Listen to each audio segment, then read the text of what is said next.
Hello, everybody, and welcome to the newest indoor adventure in Ghosts of Saltmarsh. I was going to say the newest indoor adventure that got published, but it's not really that true. It's the newest module that got published by Wizards of the Coast. I am very excited to play it because I have some awesome people to play this awesome game with. We got some new faces, some returning faces, and I'm very excited to kick things off. However, first thing is first. Today is May 23rd, and you are loved. And it's a very important thing that I feel like you should always know at the beginning of every, I would say day, because I hope that you'll listen to this on your way to work. Possibly going to indooradventures.podbean.com and checking out our audio cast, or by going to either iTunes, Spotify, Stitcher, Overcast, any of the other places that you can find podcasts, you can find us there. So, if you miss more than, say, a couple minutes out of tonight's game, don't worry about it. Also, Ortluck, thank you for the sub. That's really cool. Other things that are pretty cool that you should maybe know about. Guys, did you know we have merch? If you go to bit.ly/adventure merch, you can check out the Bigger Battler mug. We got tank tops that have the Moon Maidens on them, and that's Corey and Oliviette from our Monday night game. We also got crop tops, sweatshirts, posters. We got all sorts of stuff, so if that interests you at all, consider going to bit.ly/adventure merch. There's also a link to it in the description of our Twitch chat. So, enjoy! And that's it for my merch spiel. So, guys, who are we playing tonight? Let's start with you, Dingo. And then we'll go around. Oh, okay. How much do you want me to say? Just character name, class, and then I'll start off with our introduction into Saltmarsh, and then we'll switch back to you guys. That way we can get a good description of who you are. Sounds good. So I'm Dingo, she, her. I am playing Hish Sunguard, a half-orc fighter who uses he, him. Excellent.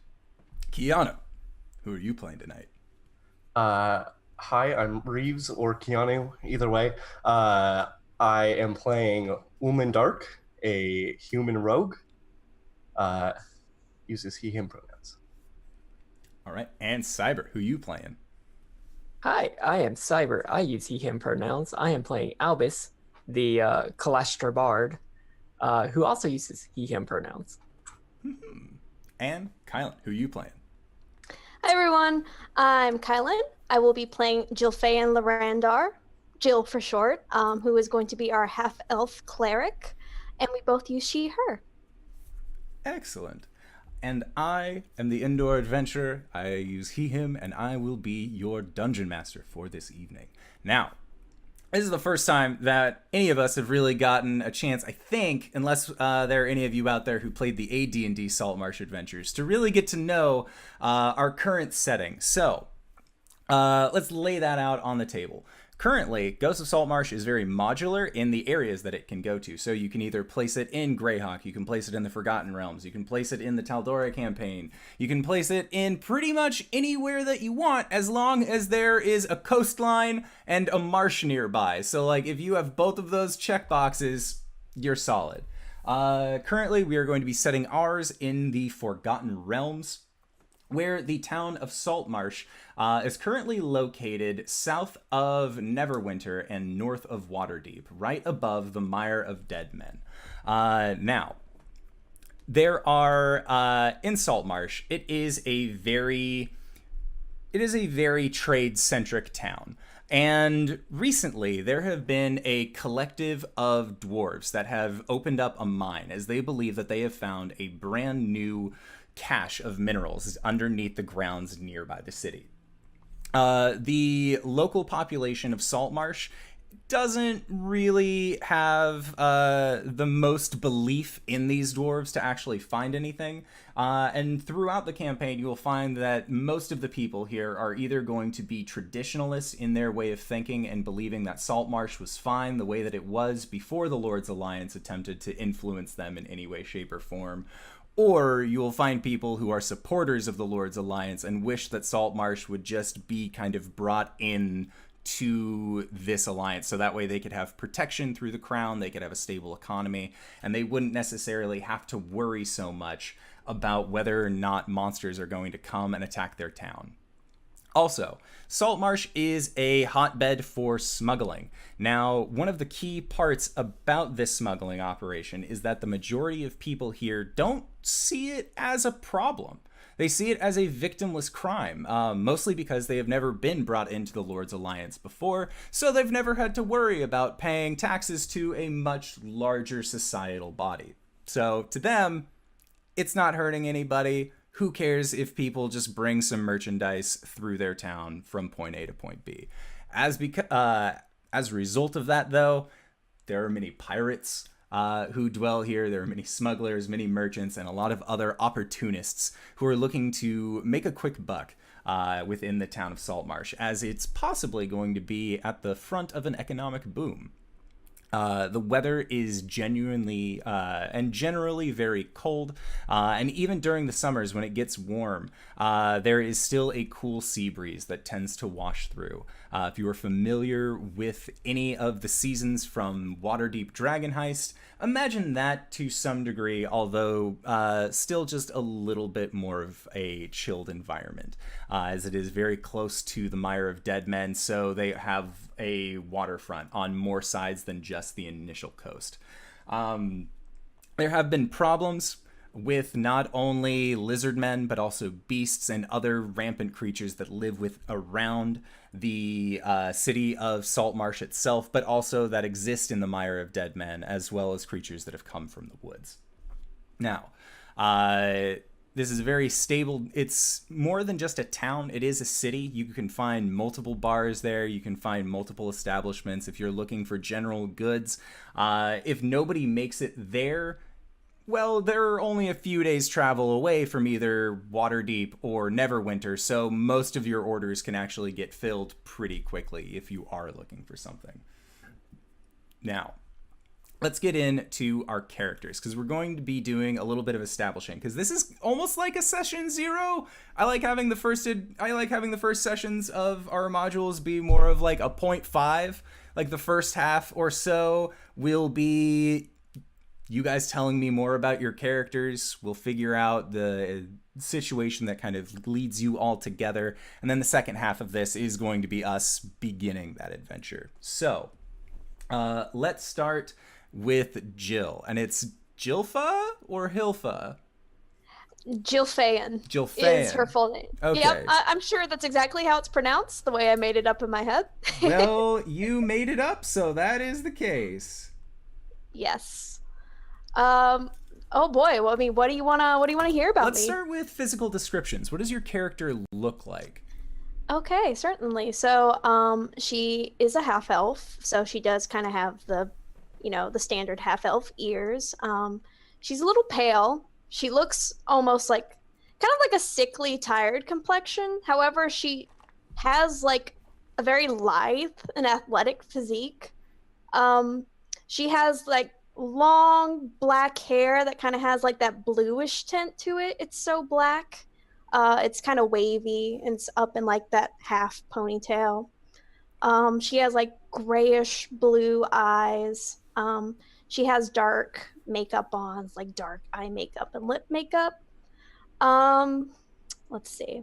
Her clothes are like a mixture of like perhaps maybe sailor attire and like clerical attire. So maybe there's like flowiness in some places, but other places it's more like armor.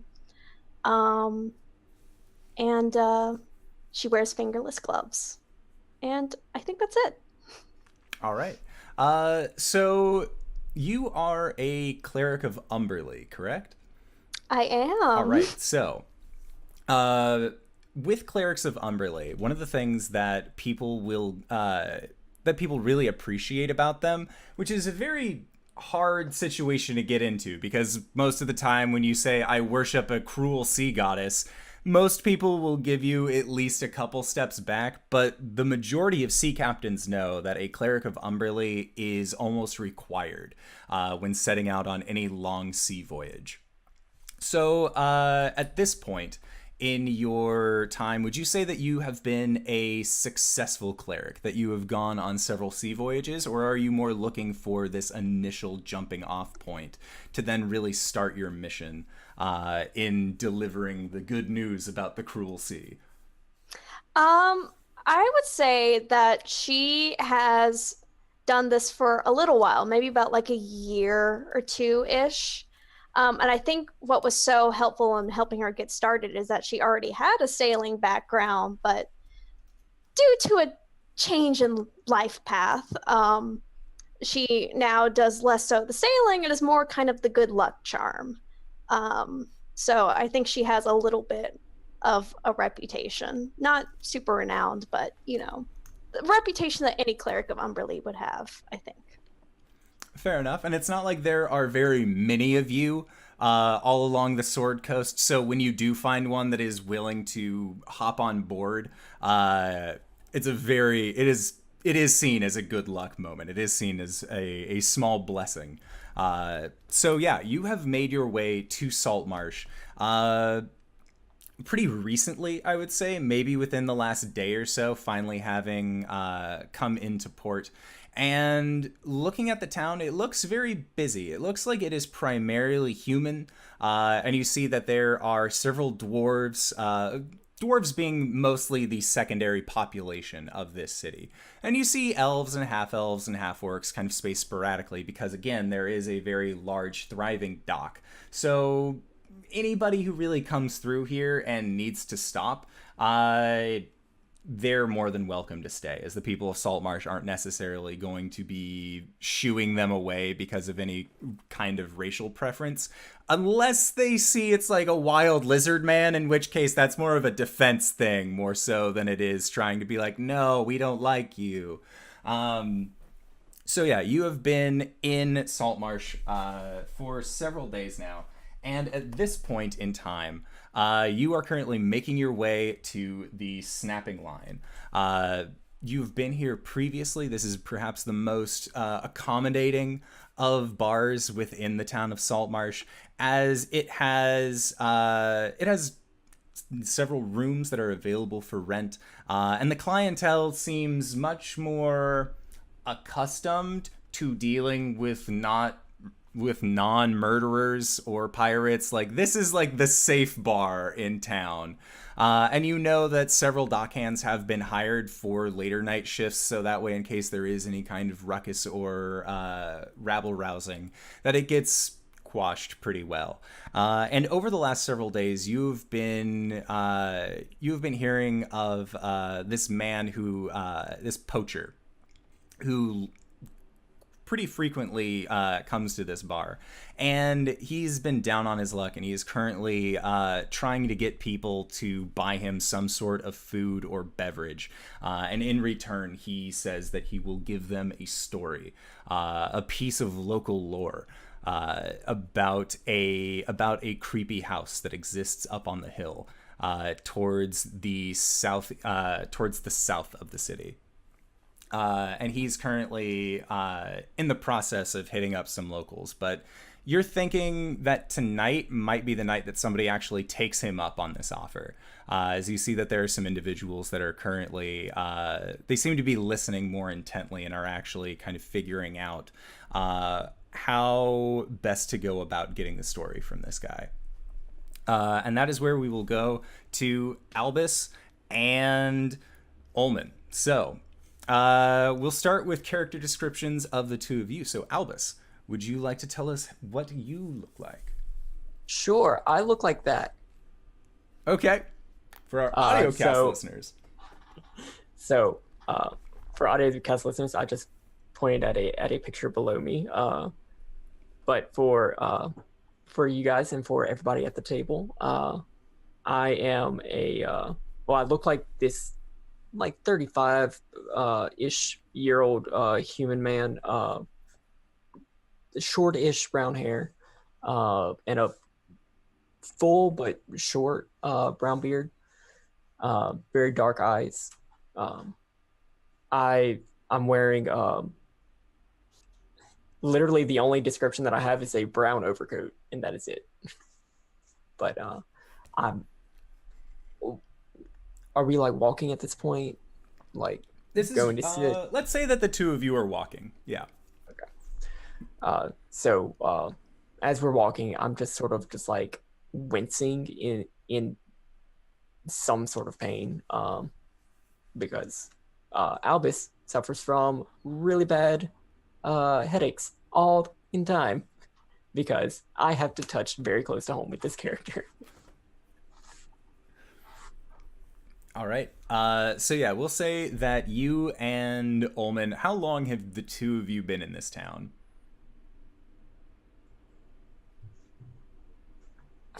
Would we have like just gotten into town? You would have gotten into town maybe at most a week. At the earliest, you would have just been arriving. I don't feel like we're that established. Like maybe 2 days at most. Okay. Yeah, that's about right.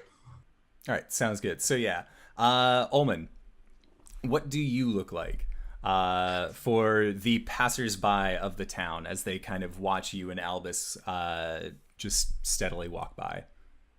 Omen is this comically handsome, massive beast of a man. He looks like all the tropes that you would want in a like romance novel cover. He's got like wavy blonde hair and like a little bit of a golden goatee. He's got like sort of poet's shirt on, like cloth shirt, but it's like can't quite tie because the string is too stretched over his chest.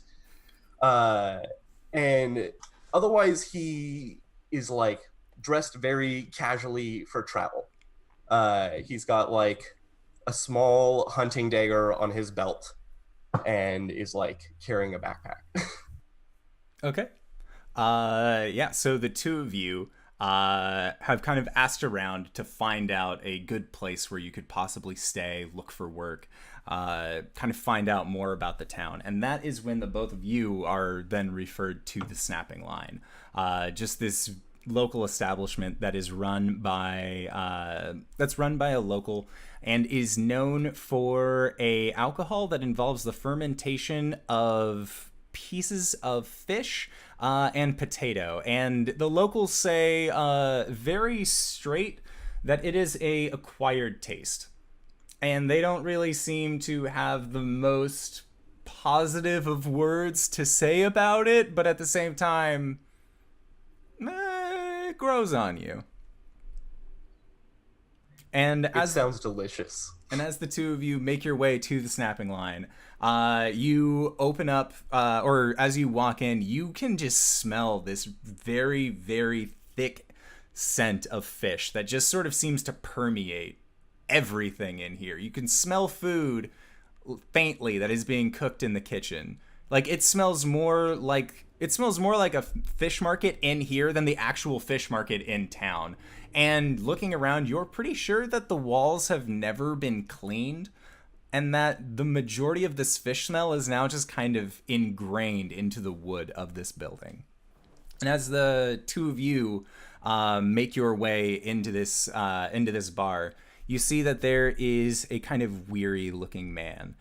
You can see that he has an eye patch, he has a thick white beard, and he has a kind of a floppier hat that rests on his head. It's this bright orange hat. And he looks at the two of you and says, "Story for a meal?" I suppose that's completely fair. Why not? Yes. Come on over. And then the two of you make your way to this poacher that Jill, you had seen individuals talking to previously. Hish, let us move on to you. So what does Hish look like? So, funnily enough, Hish looks like if you took the romance novel that Omen is from and then you regionalized it for orcs. So he's 6'8", really muscular, has kind of long flowing black hair, really bushy eyebrows, sort of pale gray skin. Yeah, exactly. He's from Tusk Love. Like pale gray skin that fades into like teal in places. He's got these two pretty sizable tusks that protrude from his mouth. You know, he leans more towards orc than human in certain aspects. One of his tusks is broken in half. He's got like a 5 o'clock shadow. He dresses pretty minimally in like that typical romance novel, flowy white shirt, really high-waisted pants. And he's got kind of resting bitch face. Until he starts talking to you, and you can see he's got this really like warm and open expression, sort of almost goofy. All right, so Hish, you have been working out of Saltmarsh for probably the last year or so at this point, as you've spent a lot of time on ships traveling around, and you have aligned yourself partially with some more honest smugglers within the towns. You know that there are some smugglers who work for the sea princes that dabble in slavery, and that is not something that you are a part of at all. In fact, you have actually come into conflict with some of these other individuals while out at sea, just because, like, not cool, man. Like, we're all trying to run a sweet smuggling ring through this town, and if you start bringing people into it that are for sale, that's a bad. And you have gotten to know a human noble by the name of Gellan Primewater. And he is also one of these more honest smugglers, who believes that Saltmarsh as a whole doesn't need the Lord's Alliance in order to function properly. He is definitely what you would consider one of the traditionalists in town. And you're pretty sure at this point that the reason why he stays in this kind of traditionalist mentality is because as soon as they start bringing in members of the Lord's Alliance, everybody who smuggles through this town is going to just bite it really hard, and he does not want anything to do with that. You have heard from Gellan about this haunted house that exists to the south, and you've thought about going there on your own a couple times, but whenever you would ask people to go and check it out with you, nobody would go. They would get maybe like a quarter of the way to this haunted house and just, nope, people go missing around here. There are weird noises that we hear from inside the house, from under the house. It sounds like there are dogs.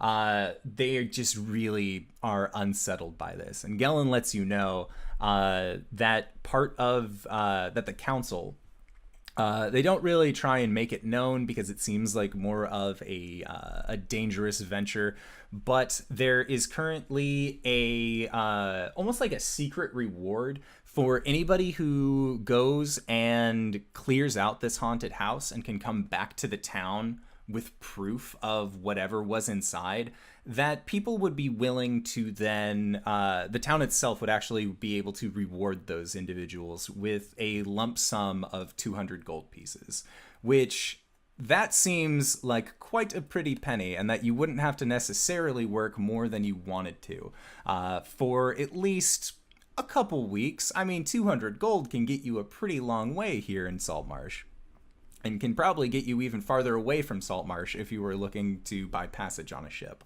But you know that the biggest blab about this house lies in the Snapping Line bar. There is this poacher who just can't seem to get enough about talking about this house.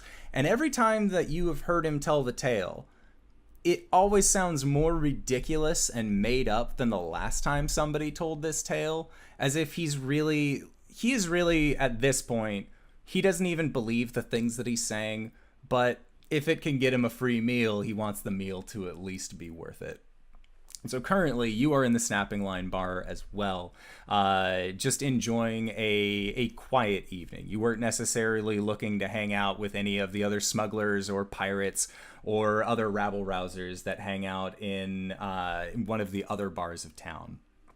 And you see two fresh-looking faces come into the bar. And you've seen others. You saw that there was a small group of sailors that kind of headed in. And Jill, that was in the group that you sort of walked into the bar with, is coming in with the crew.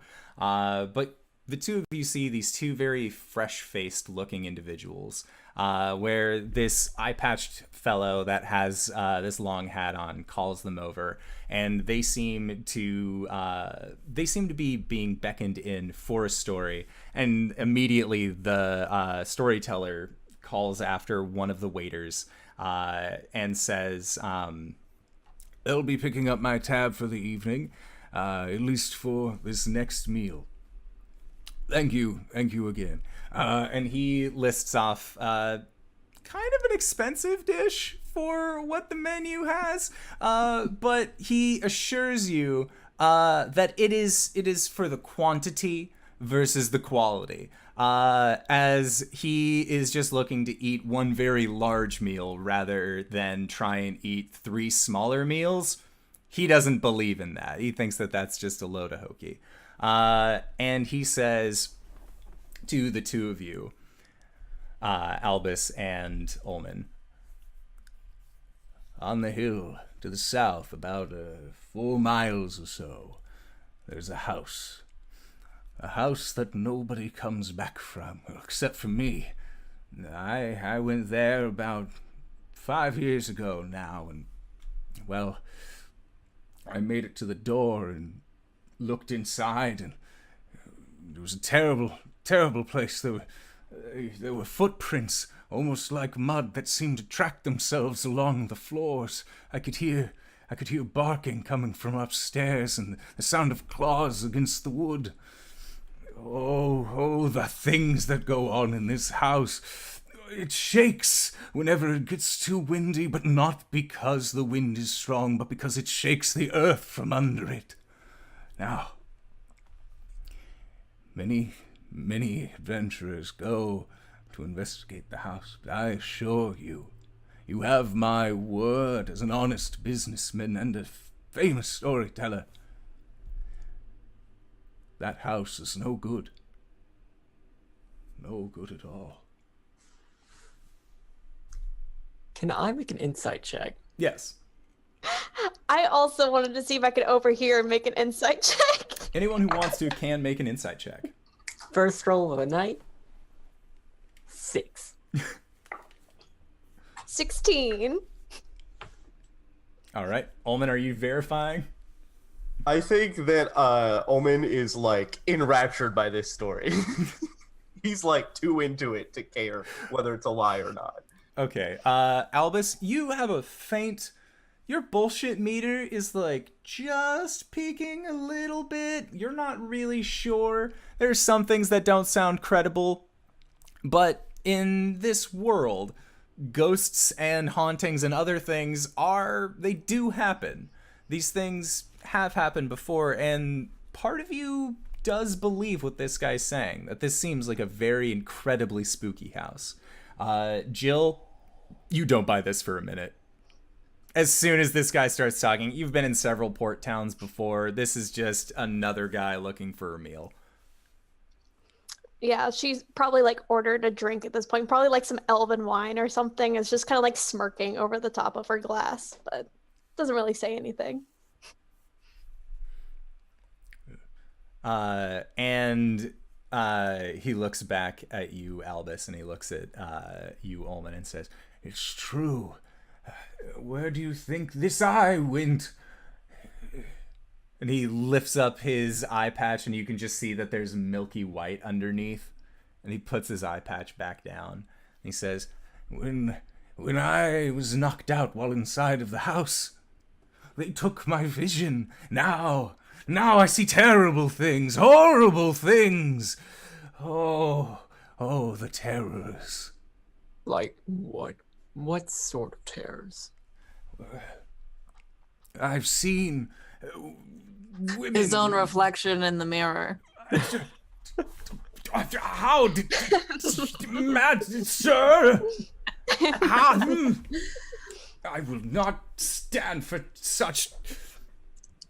You know I'm only kidding. Don't listen to Hish. He's an unbeliever. He's tried to dissuade many a noble-looking adventurer such as yourself coming in town, but... Oh, heavens, no. Not quite the adventuring sort.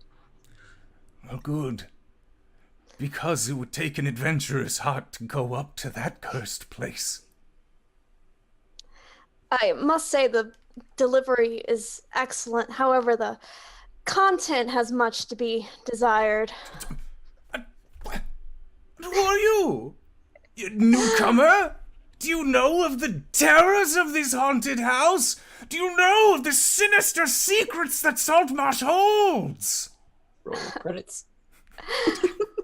I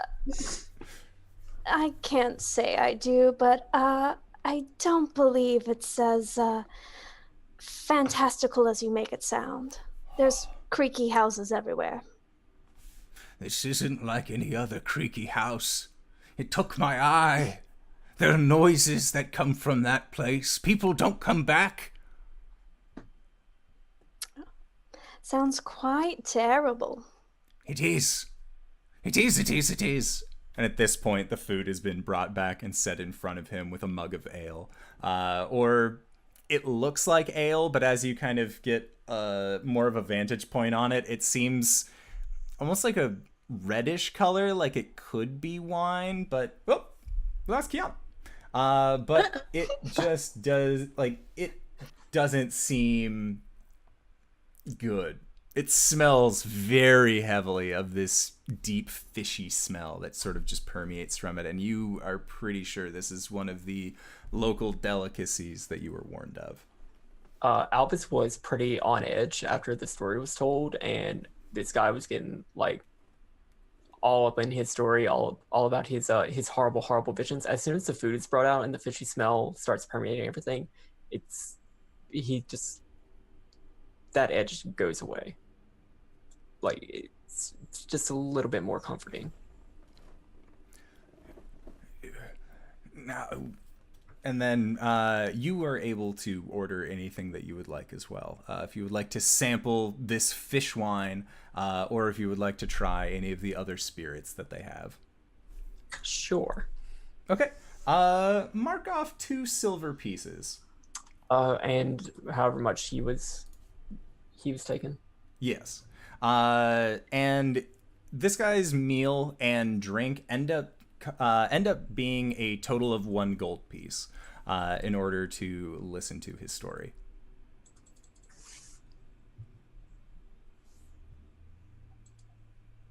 I think at this point Jill is gonna kind of look over like Ulman and Albus and just be like, well, I hope that whatever you paid for that was worth the story you got.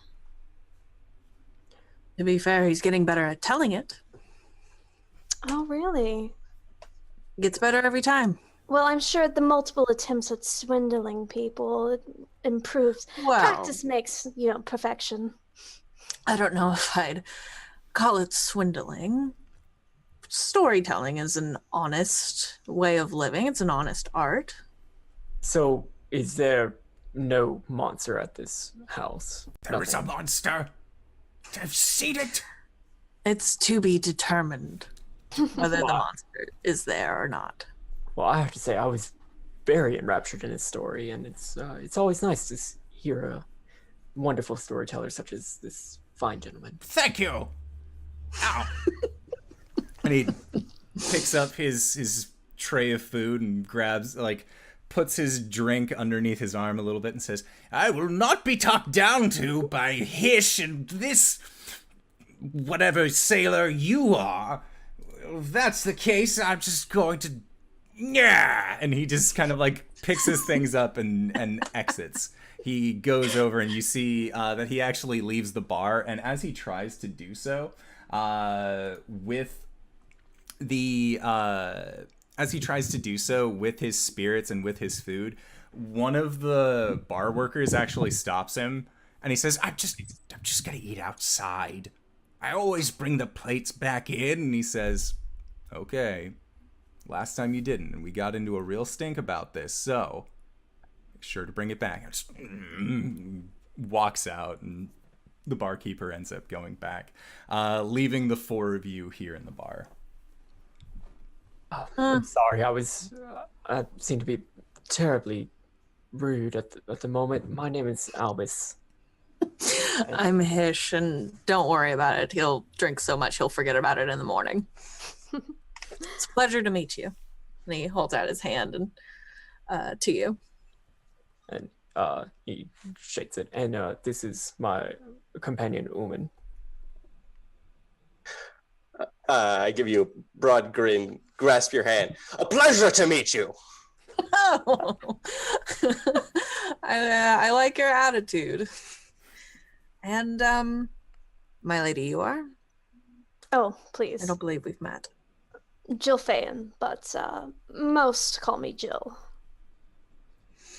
Jill. Well, it's a pleasure. I'm terribly sorry for scaring the entertainment away. I mean, I think the entertainment had just about run its course. Yes, quite. You sit in this tavern long enough and you hear the same story so many times. Just gonna take another sip. Did you get beer or did you get the fish wine? Not the fish wine, just regular wine, if possible. It still tastes a little fishy. There's no escaping it. Well, that certainly has its charm. And she'll set it down. Yeah, I think Hish takes a sip of his own drink and he goes, kind of makes you curious though, doesn't it? The wine? No, not the wine. Although that is a curious situation. I meant the story. The ever-changing story. Can I get a quick recap for my time I was down for internet? Yes.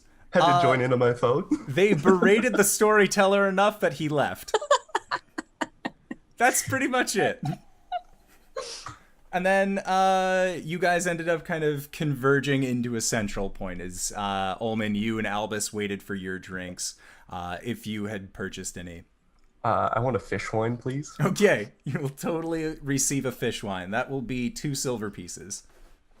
I'm so excited to see you drink this. Albus is already drinking it. The fish wine? Yes. It's Albus, I don't know how into this whole haunted house you are, but as your bodyguard, I would very much like to guard your body to that location and investigate it. Wow, can I argue with that? Yeah, I do have to say I'm quite interested in this. Surely you can't be serious. No, I really am. It sounds fun. I fail to see what's fun about some dilapidated old shack that you can see anywhere, but, if you tend to go about on this fool's errand, do have fun. It's fun if there's actually spirits there. Spirits or anything else that's causing ruckus. The horrors, Jill. The horrors. Oh, goodness. Well, I suppose if you are afraid of spirits and sorts, I do know a little bit about those and keeping those at bay. Really?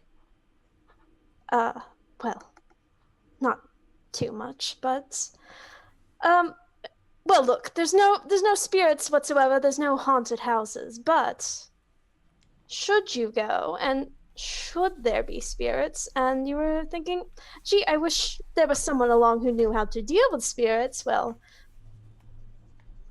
I'm just saying. Are you saying that you actually do want to go? I do not want to go. Please come with us. It's gonna be a lot of fun, I promise. Even if it's not, I'll make it up to you. I'll show you something fun. I would take his word for it. Generally, I work for coin instead of fun. Well, if it's coin you're after, there's a rumor, just a rumor, that perhaps the city would be willing to give up some coin in exchange for proof of whatever's in that house. I've been trying to get a group together for the better part of a year, but I think brave enough. she just kind of cocks an eyebrow and she's like, how much? 100 gold total. Spirits got her. Oh, the gosh darn spirits. So about 100 gold? About 100 gold total. We could divide it between the four of us. Have the spirits returned me? Yes. Yes. Okay. Yes. That's something I could get behind. But then it sounds like we have a group together. It's settled. How fortunate. Fine. Cheers. Let's drink to that.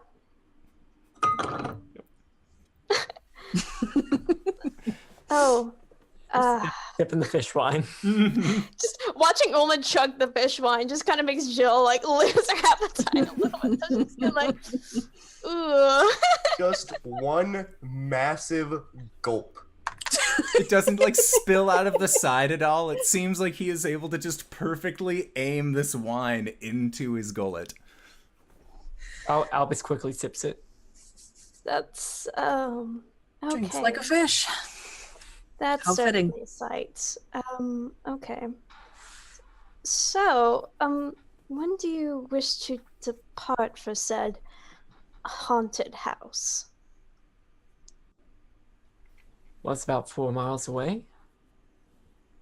And it's It's, currently late midday. Late midday. By the time we get there, possibly we're crossing nightfall. If that's how time works, I don't know.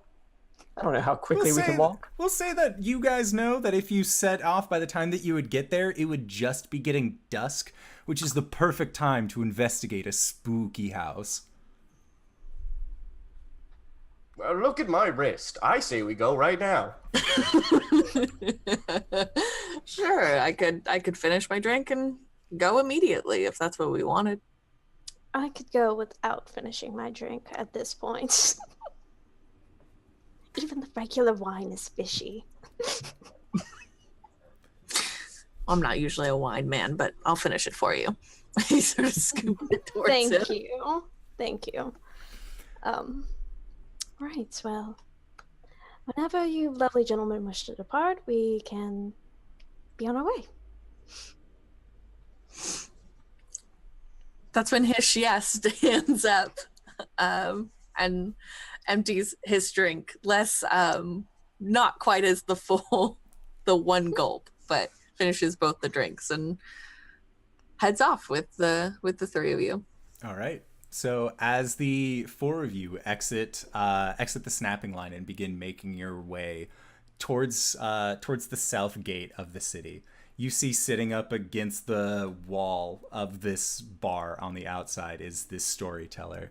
Just says, "It's haunted, I say, it's haunted!" And he points and his finger even jangles, but you guys can all see that he is kind of looking around with his one eye to see if other people are seeing him point and yell that it's haunted. And there are even some women and men in the town that kind of like, oh my, and continue about their way, seeming to want nothing to do with this spooky house.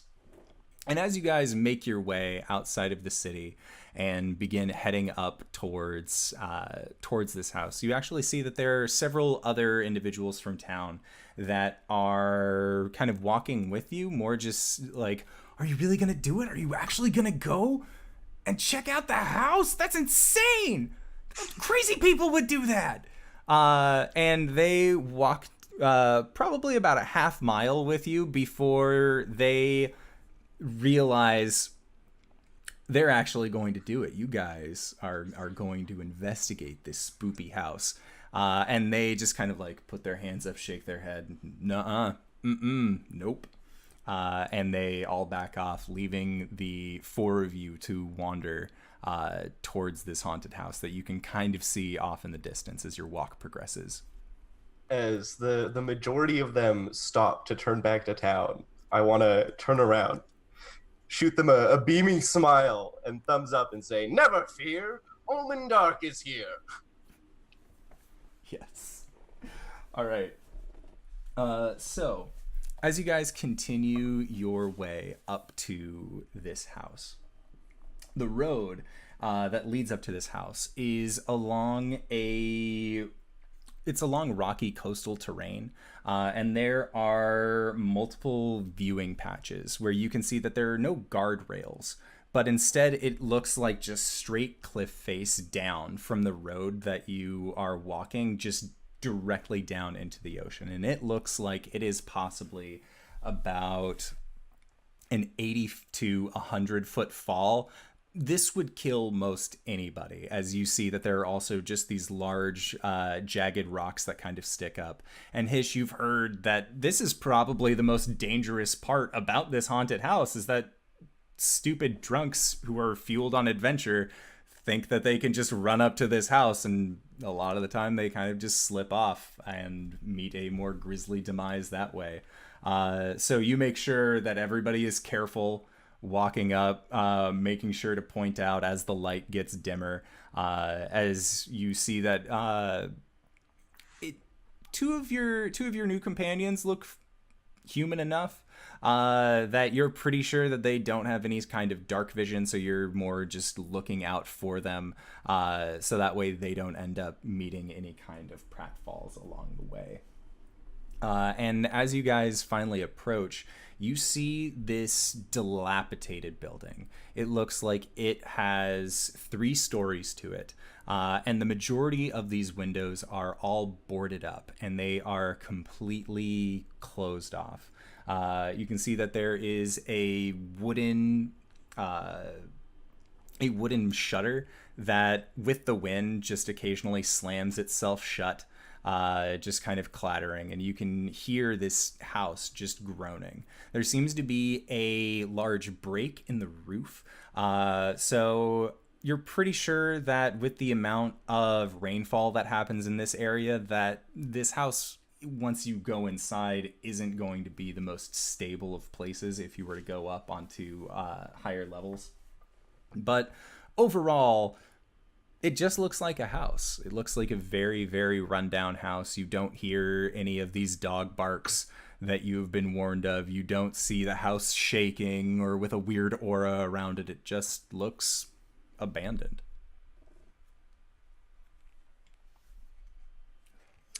Well, this is certainly exciting. We It's aren't even unfortunate. inside yet. That's where all the haunted things are. Of course the outside's boring. It's to turn away people who are not sure enough in the spirits inside from investigating. Yes, weak-hearted. Well, I suppose we need to prove how strong-hearted we are and step foot inside. All right. Sounds like a great idea to me. You don't have to ask me twice. I want to go try the front door.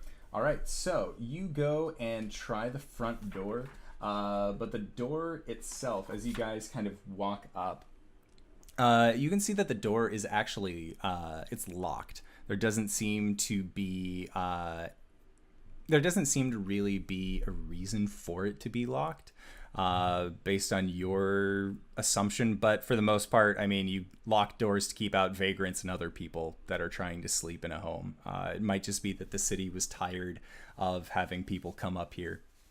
And there is a garden that's kind of set off to the side, as well as there looks to be kind of like a set, almost like a bench that has been set out so that way if you wanted to, whoever had lived here previously could then sit and just watch as the ocean rolled in. So Hish, you are 6'8". Albus, how tall are you? Like, what is everybody's heights? Like 5'8". Okay, 5'8". So 6'8", 5'8". Probably like 5'7" ish. And Omen? Like 6'5". Okay. So as you guys are going up and starting to investigate the door, you all start hearing a kind of chattering noise. And it sounds like it's coming from underneath the floorboards. And that is when you start hearing the dirt move underneath this floor area where you are standing, and looking over the side rail to see where this is coming from, you see actually medium-sized black snout kind of stick out, and then kind of swivel around a little bit, and you see another one also poke out, just and more digging now furiously as you watch as these 4 large weasels actually dig themselves up out from underneath the entryway of this house, and they are looking mighty aggressive at the lot of you. So I would like for you all to make initiative rolls as we go into our first combat session against some weasels from under the floorboards. Oh my god, we're gonna fight weasels. You guys are Do we going to... have to fight him? I mean, you don't have to, but they seem pretty aggressive, so like... That's a 17 for me. Alrighty. Yeah, I got a straight 9. Hey, me too. I got a 5. 9 I think Ulman's dex modifier is, well, actually, no, I forget. I'm not that bad at dex. No, you're pretty good at Dex, actually. I'm actually terrible at dex. Alright, so... let us get these guys... Oh, wait. I misdid it. It's 11. 11. I added the wrong thing. Okay, got it. There we go. Sounds good. So then all of these sweet wheezies are going to go... 2 of them are going to be at the top of the round. And then it is going to go Hish, Jill, 2 more weasels, and then Albus and Ulman. All right, so you watch as 2 of these medium-sized weasels just kind of dig themselves out from under the porch of the house that you guys were trying to walk into. And Jill, they are going to come after you, these 2 weasels, and they are going to try and bite out and possibly see about lunging at you to potentially pin you down to the ground. So they are going to make an attack apiece. I'm guessing, like, as a principle, a 10's not going to hit you, right? Okay, Nope. Cool. So the 7 doesn't hit you either, and both of those weasels are ineffectual in their attack. So, Hish, you have just watched as 4 weasels have burrowed themselves out from underneath the porch that you were on and are currently trying to bite out at Jill. 2 of them are. 2 don't seem to have been able to take their actions yet. Yeah, I think Hish rushes forward with his scimitar, and I think with a flourish sort of lashes out at one of them. It doesn't matter, either one. One of the ones that tried to hit Jill. Well, does a 10 hit?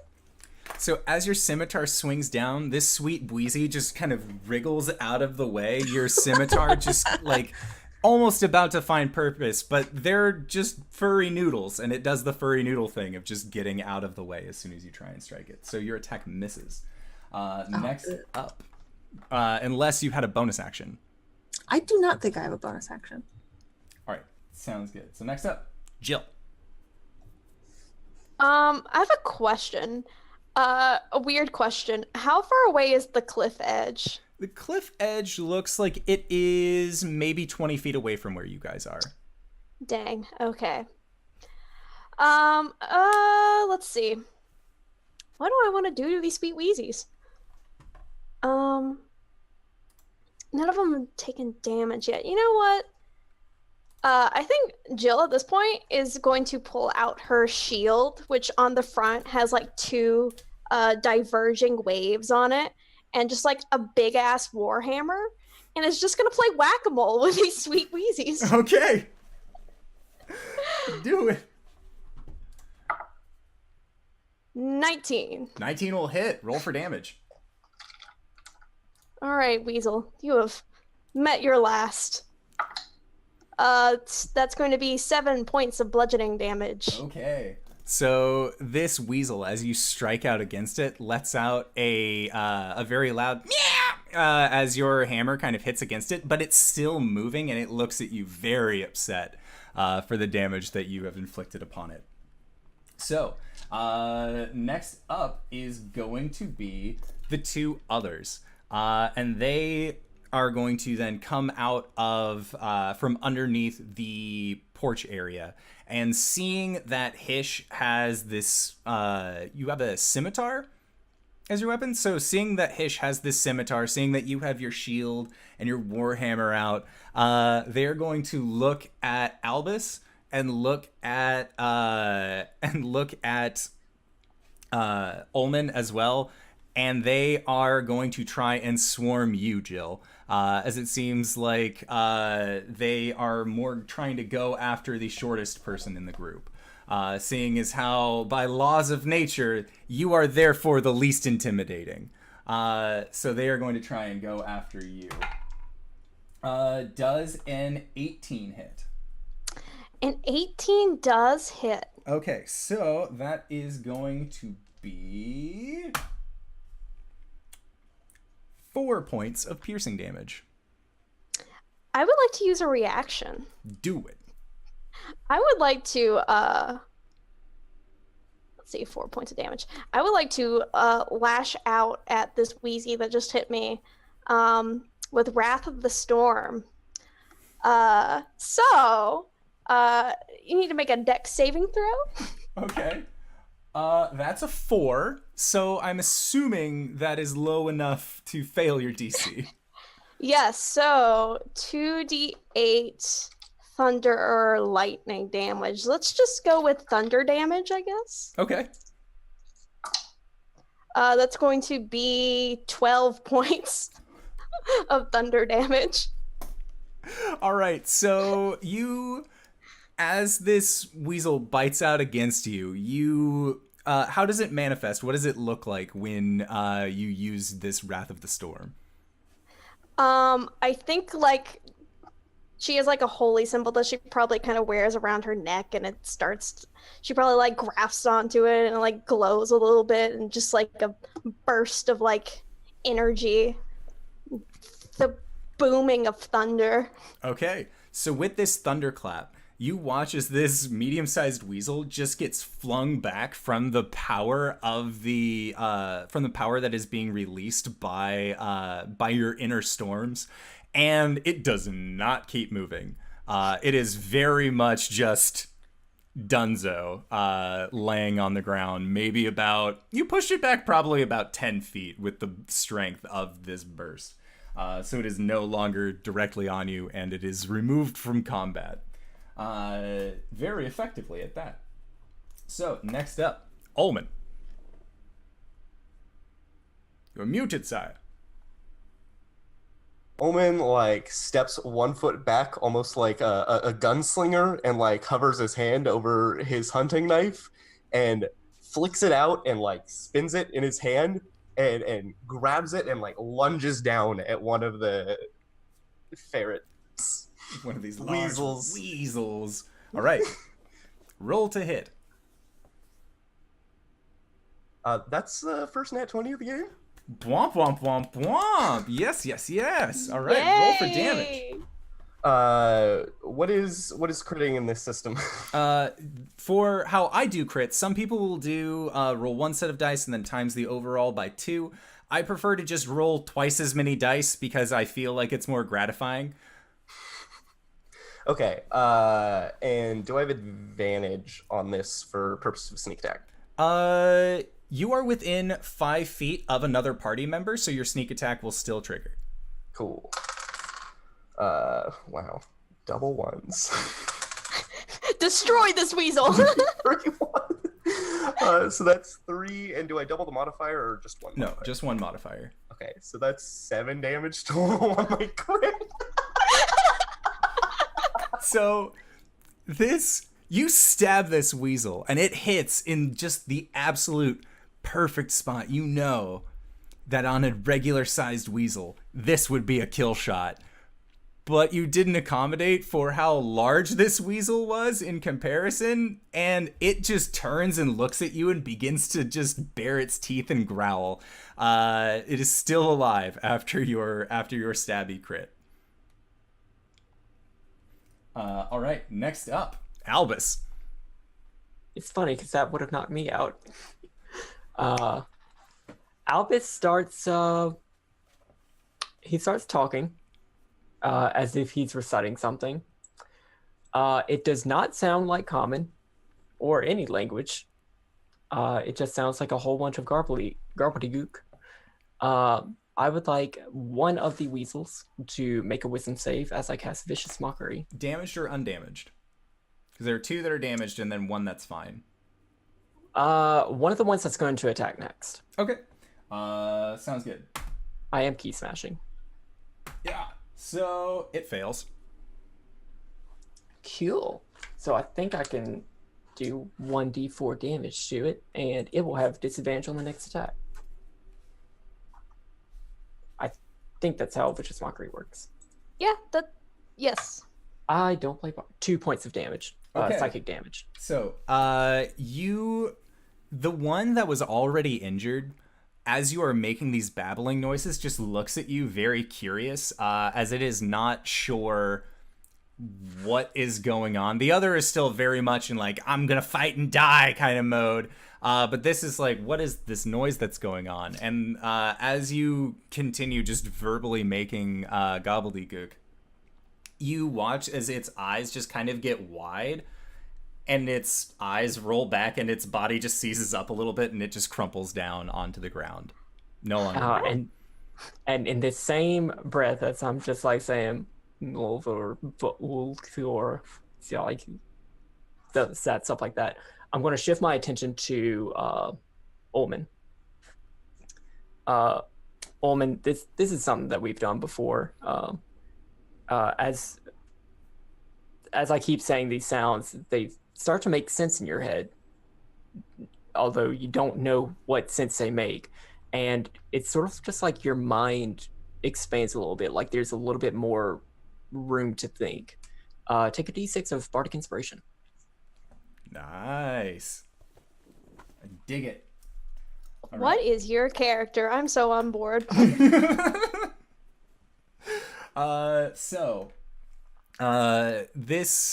This remaining fully healthy weasel is going to try and just bite out again at you, Jill. Seeing as it is not it has not been detracted or anybody has tried to really strike out against it. All of the other stuff has happened to its brother, so it just has this like single mind of just trying to get at you. So it is going to get a 23 to hit. Oh, barely hits. And then there is going to be 6 points of piercing damage. Wow, I'm down. And the rest of you see this weasel like grab on to Jill's like side armor and just begins like trying to pull her back off of the porch. He's not getting very far. He's not too strong, and you're in armor with your shield and all of that. But he's trying. So that is it for the weasel. Next up is Hish. And Hish, you have seen this giant weasel bite out against your new cleric friend. Oh, good lord. Yeah, Hish is sort of standing sideways with his scimitar, and he lunges forward again, and he's going to slice at the weasel's little arms. Okay. That's an 18 plus 7. Oh, I that'll assume hit. that hits. Oh, yeah.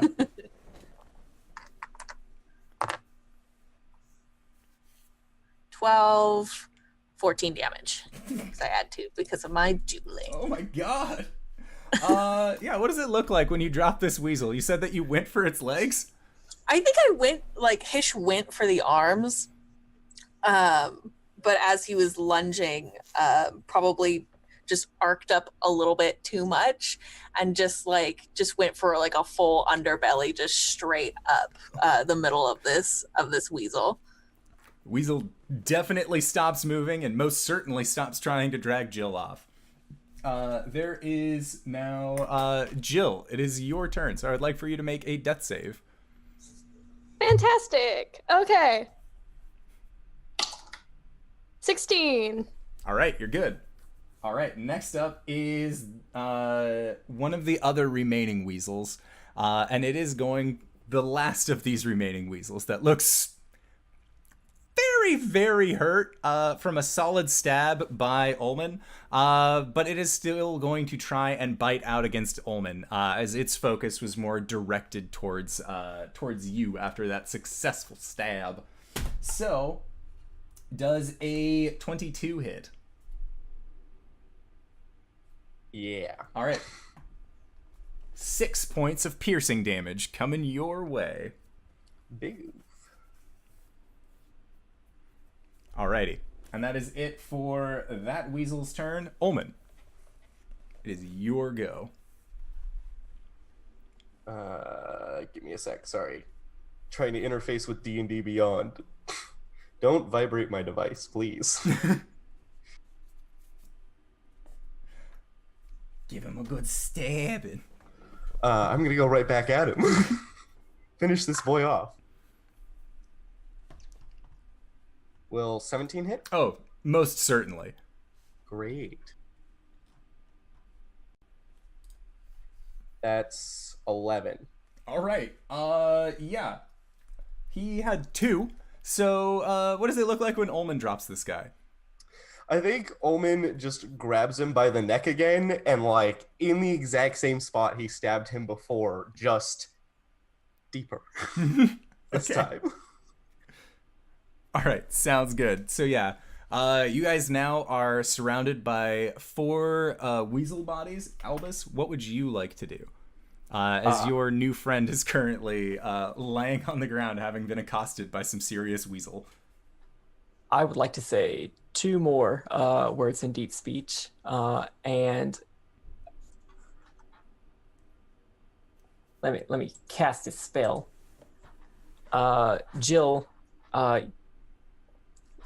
so y'all know whenever you get a paper cut, and like one of the best things to do to get the bleeding to stop is how you like take some chapstick and just rub it on it, and like the wax coats it and stops the bleeding. I didn't It's know wonderful. What? It's I know wonderful. now. Please do that. It saves you so much pain. Damn. that. I know this now. Lore. Home remedy lore. It's the best kind of lore. So Albus says a couple of more words in deep speech, and it's sort of like where this weasel has been like chomping at your neck and stuff. There's just this sort of like waxy coating that covers the wound, and the bleeding stops, and you heal some number of points, d4 plus 3. I can't believe you chapsticked my wounds. Chapstick your wound real good. You get 7 points of healing back. Ooh, that is great. Thank you. I lived, bitch. I survived, bitch. As Omen is like putting his dagger away, his hand comes up to his lip for just a second. He says, Were these weasels haunted? Sorry, what a strange question to ask. Of course these weasels weren't haunted. Weasels aren't Of course. Anyway, I'll get the door. Please. I think Jill at this point is like propping herself up on a warhammer. She's like, well, I believe we found the source of the barking and the scratching. So I believe this is our infestation. This is our haunting. I think we're set. Yeah, but we haven't seen the inside of the house where the haunting is yet. We established that it's only in the house. Goddess alive. Okay, let's go in this haunted house. We wouldn't really be doing our jobs if we didn't. It's more honest this way. I suppose. Let's carry on then. just kind of limps inside. More so with shame than actual pain. All right, so, Ulman, would you like to use your thieves' tools to get inside? Or what? What do I need to roll? You will need to I roll. forgot that you're a rogue. Yep. So you will be rolling your dexterity modifier plus your proficiency, and then add that onto a d20 roll, and then that'll be your use thieves' tools check. I will take my inspiration with this roll as well. Not that I probably needed to, but that's 29. Like a glove, and you stick both of your thieves' tools in, and the lock's dilapidated. It doesn't look like the lock has actually been like super functional for a long time, and the door clicks open without any real trouble. If anything, you're pretty sure now that you've actually worked the lock that the door was more just stuck as the moisture in the air had caused the wood to expand, and it had just sort of been stuck in the door frame versus the lock actually having done much of anything. And as you open up the door, the front door opens to a musty, dirty entrance hall, and to your left, a corridor leads to the west wing of the house. The walls are bare, and bits of smashed furniture lie upon the floor. Ahead of you, another corridor leads to the south entrance of the house, or to the rear of the house. A staircase on the eastern wall climbs to the next story, reaching it at a balcony that overlooks the entrance hall along its north and western sides. The stairs appear safe to climb, though the balcony rail is broken in several places, and under the stairs at the north end of the hall, a third corridor leads east. So you guys are now looking in, and you can see a corridor stretching in front of you, as well as to your right and to your left. And as you kind of take in this old musted house, that is where we are going to go into our break. So I would like to say thank you to everybody who has decided to stop by. Thank you to these wonderful players. I am so happy for this weird romance novel take on Ghosts of Saltmarsh.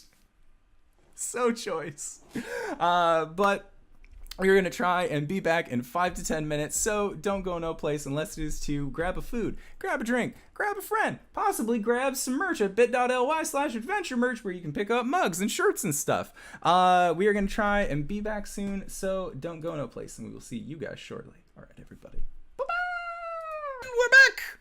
Hello, everybody. So, last we left our current crew of heroes, you guys had just waltzed in to this very abandoned, very spooky house after Omen pretty much didn't even, like, he looked at the lock and it unlocked itself, was how good his thieves' tools check was.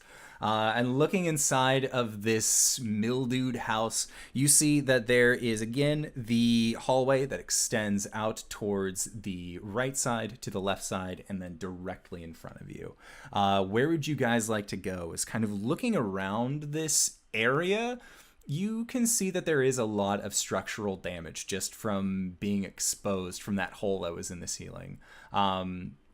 Just a plethora of rain and other kind of rot that is just set in.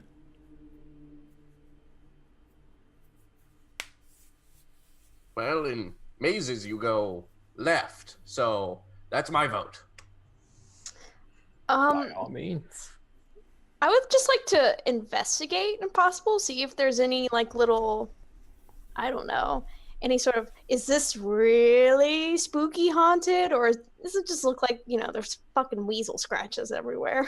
Make an investigation or a perception check, whichever one's higher. Let's go with perception. Okay. That's gonna be 19. Okay, so looking around, you're fairly sure that this place isn't haunted. Like, it may honestly have just been those weasels, because those things did a real number on you. But at the same time, this house is very old and creaky. Looking around, you don't see anything like any kind of moved dust. It actually seems like for even being an older building, this place doesn't really have a whole lot of dust on this layer that you can see anyways. Nothing really looks like it's been touched in a while. And with that perception, you can actually hear above you what sounds, not directly above, but kind of farther off. You can almost hear what sounds like the house is groaning. Almost like there's some sort of pressure being applied to it. I see what that old man was talking about. This house, it's making a weird noise upstairs. Oh. Okay. I can't say. Upstairs. Notice that at first. Maybe it's a ghost. I hope it's a ghost. I've never seen a ghost. I'm sure you wouldn't want to. All right, so you guys are going up the stairs. Yeah. As you go up the stairs, you see that once again, on top of this balcony, there is a hallway down to your right, to your left. And then looking down the left a little bit, you see that it also breaks off into another hallway that leads straight ahead in front of you. So once again, you are met with these three directions that you can go. It just looks like to your right, you can see that there are three doors all along the right-hand wall, and to the left, there are also two sets of doors that are along the left-hand wall. Well, you said you wanted to go to the left. Yeah, first door on the left. I'll try the handle. Okay. Yeah, so you try the handle, and the door knob just manages to just swing open, and looking inside, rubbish is scattered around what looks like it was once a very fine bedroom. And there's evidence that there was a rodent infestation here. You can see that there are a lot of kind of smaller ball droppings that mice and rats tend to leave, as well as you can just see like tiny claw marks, and that the sheets and the bedding has actually just been eaten and torn at. And there is a 4-poster bed that stands on the opposite of a kind of older, more decrepit-looking fireplace. And again, there's no real bed linen or sheeting that is actually on this, as most of it is either just deteriorated away or been consumed by rodents. And it just seems like a very vacant, empty room. I don't see anything in here. Okay. Yeah, there's nothing really in there. And then there is the second door that's down the way as well. What's behind door number 2? Okay. Yeah, so you open up the second door, and again, it just opens with that almost familiar creaking noise. And looking inside, this looks like it was the master bedroom. Again, it looks like the furnishings that were here at one point would have all been very lavish and extravagant, but have just sort of fallen to the wayside. And you see that there is a tall wooden wardrobe that stands in the. It stands against the wall that's opposite of the fireplace. Hish will immediately gravitate towards the wardrobe. Okay. Yeah, and so opening up the wardrobe, you do not, you look inside, and you see that there is a set of, old cracked leather boots, that are kind of just sitting at the bottom, of this wardrobe. It looks like maybe these used to be nicer boots, or like possibly a set of mucking boots to kind of go around, look for clams. And there is a ragged, stained cloak that sort of just hangs on a peg on the side wall of the inside of this and the inside of this wardrobe. And the cloak is tooled with a design that looks like it has coiling ivy leaves that are kind of spaced all around it. So Yeah, I think Hish pulls out the cloak and kind of holds it up to himself. I don't know if it's quite long enough for him. But he goes, Well, I don't know why I was getting my hopes up, but I was kind of hoping for something a little bit better. But what do you think? Is it my color? Oh, it looks absolutely great on you. Quite dashing. Does Albus pick up on anything about the cloak? Like, are you trying to see if it's like a magical kind of cloak? That's what I'm trying to pick up on. Make an Arcana check. I'm gonna use this die for that. 22.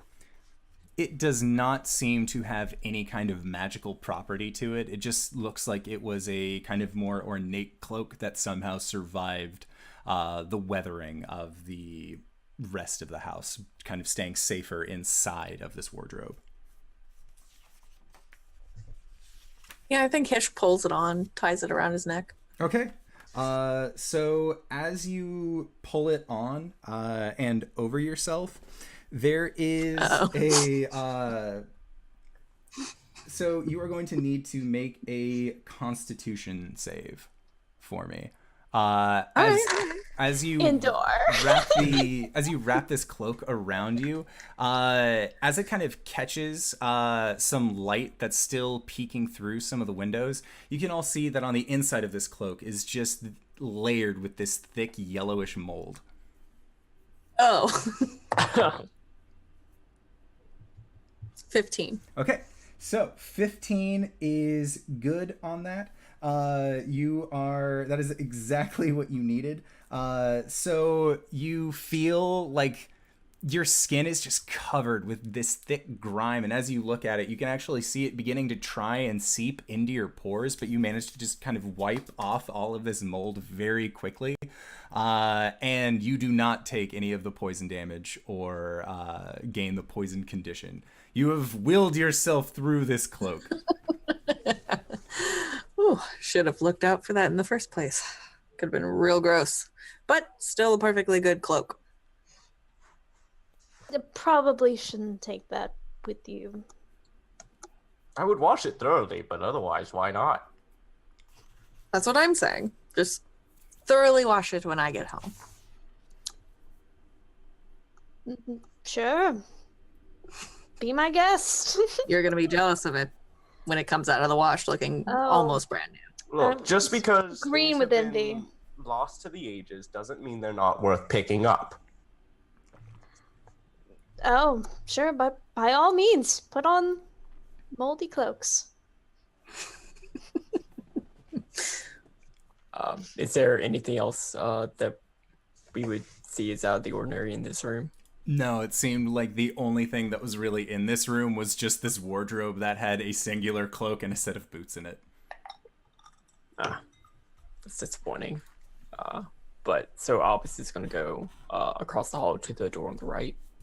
Okay. Do we care about the things down here? We know the sound is upstairs. I don't know. I'm kind of more interested in a sound than a bunch of, well, silent rooms. Oh, I thought we were upstairs. Yeah, We you are guys had upstairs. wandered upstairs. I didn't know that. I have no sense of direction. Almost standing like on Carry the away. balcony. Open a door then. I'm opening the door on the right. Okay, so as you look inside, it is another bedroom, and this bedroom does not seem to have any real furnishings or features, but rubbish is scattered everywhere as usual. And there are webs that cover the walls and ceiling, and from the doorway you can see a glint of light in the fireplace from a very small, highly reflective object. How far is that object away? From where you are standing, that object looks like it is maybe 15 feet away, 10 feet. Okay. Mage-hand. Okay.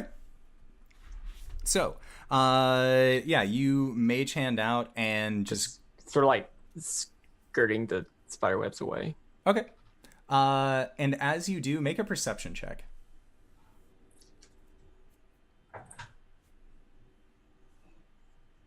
12. Okay.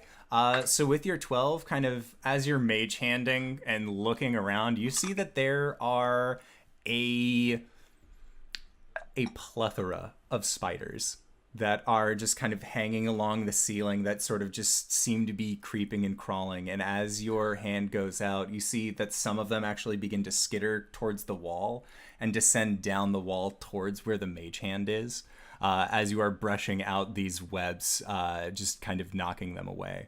But as these spiders try and, like you see some of them fall just very gently down coming down from a web. They just seem to pass right through your mage hand as it is a spectral thing in nature. And you manage to grab onto this reflective thing and just begin pulling it back towards you. And when you do get it back, it is a small crystal bauble that looks like it has a flat bottom, but is otherwise more of like an orb shape. And anybody who would like can make a investigation check to kind of identify what this is. I do want to just say, I closed the door very solidly. Thank you. No And I spiders just want here. to say, No. there's a hopeless amount of spiders in that room. This was the only thing that I immediately saw, but I really don't see any reason why any of you should go in there. Thank you. Also, thank you for closing the door. Spider Investigation, makes me- Yeah. 15. Alrighty. So if anybody else would like to roll an investigation check on this thing, they can as well to kind of get a good eye at it. I will, just for fun. 19. Okay. So Hish and Albus, both of you are able to kind of pinpoint what this is. Albus, you've seen things like this before, and Hish, putting two and two together, you're able to understand what this is. This is this bauble is actually used as a counterbalance for alchemical proceedings when trying to weigh out particular portions for making potions or anything like that. And most of the time it is just because it is a gem of a specific size. And that seems to kind of be what this thing was just placed in the fireplace for some reason or another. And Hish, this connects with you as being a local of Saltmarsh for as long as you have been. You know that although the storyteller likes to make up a lot about what happens in this house, one of the things that is true is that this house once belonged to a alchemist. And this was kind of like his test facility, his test house. He didn't ever really leave or go anywhere. So seeing this bauble, you're assuming, oh, this was part of his tool set, whatever he had going on. And he was kind of a wackadoodle dude from what you've heard other people describe him as. So him possibly having put this in a fireplace before his untimely demise kind of checks out, because the dude was bonkers. But that is what you get from this room.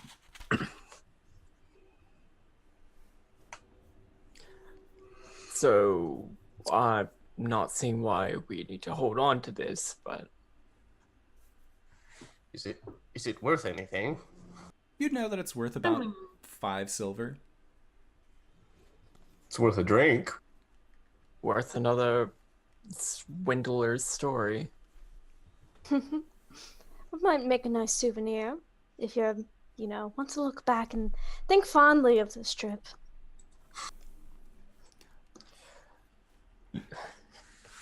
Albus hears that and just like his expression just goes blank for like a good 5 seconds.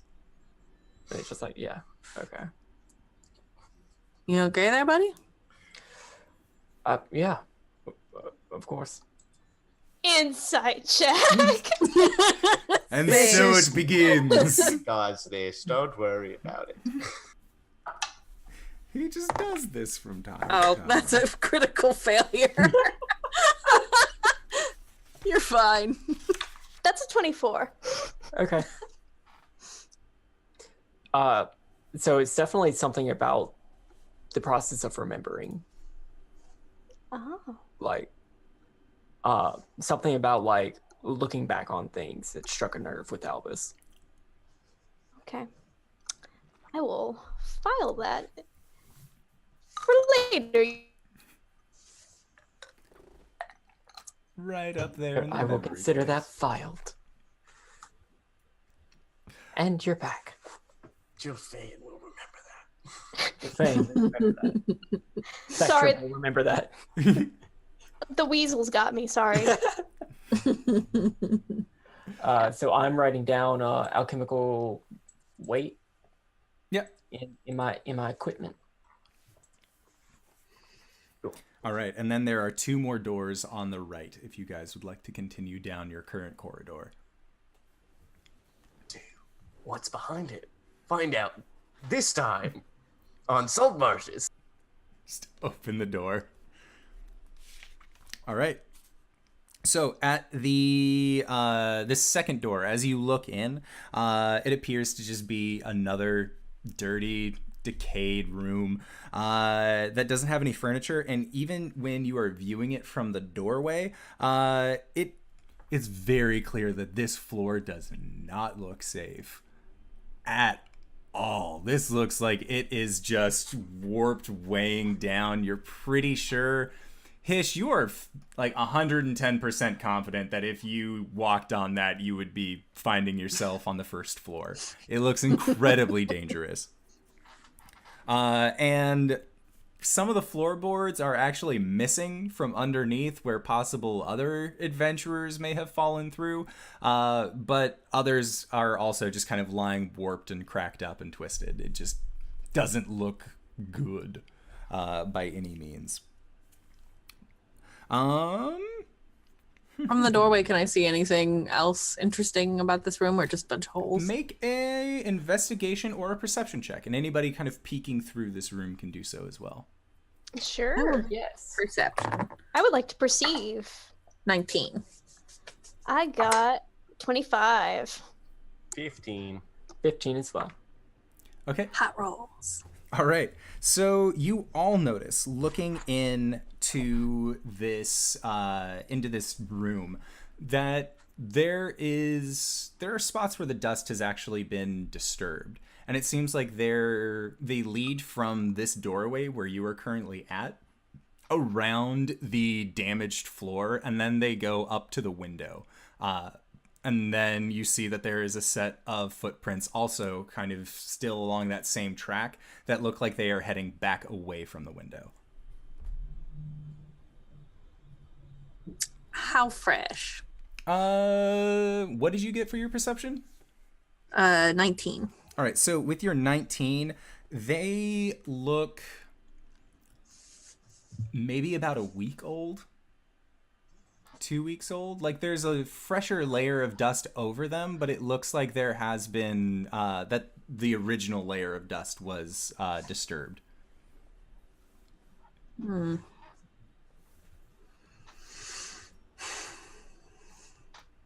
Well, something was up here. Someone probably took all the good stuff. I bet it's a ghost. I don't believe a ghost would make a set of footprints, but Unless they Good wanted guess. to. Yeah, they can throw dishes across the room. Why can't they make footprints? you certainly have me there. And as you say that, all 4 of you hear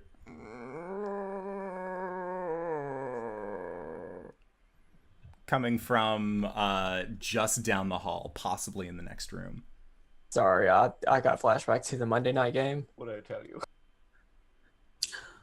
Ooh, Ulman, I think that's your ghost calling you. You're right. I am the most excited here, which auto volunteers me as the one to open that door. All right, let's go. Okay. I'm so glad you're going first. All right. I can see it in all your eyes. I'm the bodyguard here. It's my job. I'm fine. So as you go to try and open this door, this door, out of all of the other ones that you've seen in this area, is actually locked. The door handle does not budge. You can use the thieves' tools check if you would like. I could unlock this door, but being that I'm just a little bit worried about what's behind it, I'm not feeling very well. Could I get some repairing? Some what? Anyone? Oh, Clerics? I see what you're going on about. Oh, right. Normally medical care.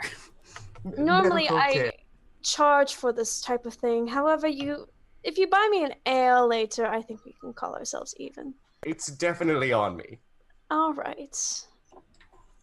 Okay, 1d8 plus 4. So you healed 7 hit points. Great. That's exactly how much I was down. Nice. Then that's a 15. Okay.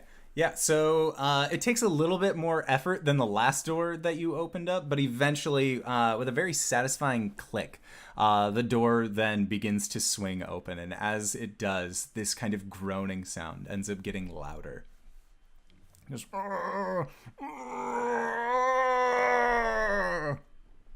and as you guys push open this door and peer into the room, you see in the southwestern corner of this otherwise dilapidated room that looks like it's almost a mirror image of the second one is a man who is currently laying on his side on the ground, completely bound, with no other clothes on except for his underwear. And he currently has a gag over his mouth, and he just seems to kind of be groaning and moaning as he just sort of rolls in this corner of the room. Oh, I God. rush in. Okay, as you rush in, you see that the floor, again, is heavily damaged in this general area. And so you're going to need to make a investigation check in order to get over to the other side of the room without any hassle. That's a 16. Okay. 16 is fine. You manage to just steer clear of these old floorboards that seem to be just kind of falling underneath their own weight, and eventually you get up to this individual. And as you arrive, they sort of stop moaning for a brief second and look at you and just...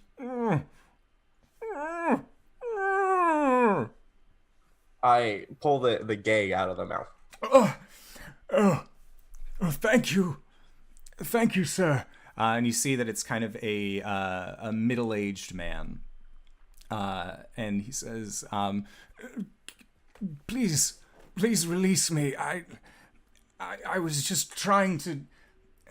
I didn't know how far away Saltmarsh was, and I thought that this would be a good place to just, rest for the night. And then I got clocked on the back of my head and I wound up here. Insight check. Yeah. Yes, insight check. Corroborates the old man's story. That's an 8. Plus, what's my insight? 12. Okay. Looking at this guy, he does seem to have a large bulge, like a goose egg, on the back of his head from where he had gotten hit with something. And the inflection in his voice is coming off as very... He has no idea what's going on. He has no idea why he's here. He was just trying to get out of the rain and wound up in a big spooky house. I move to release him.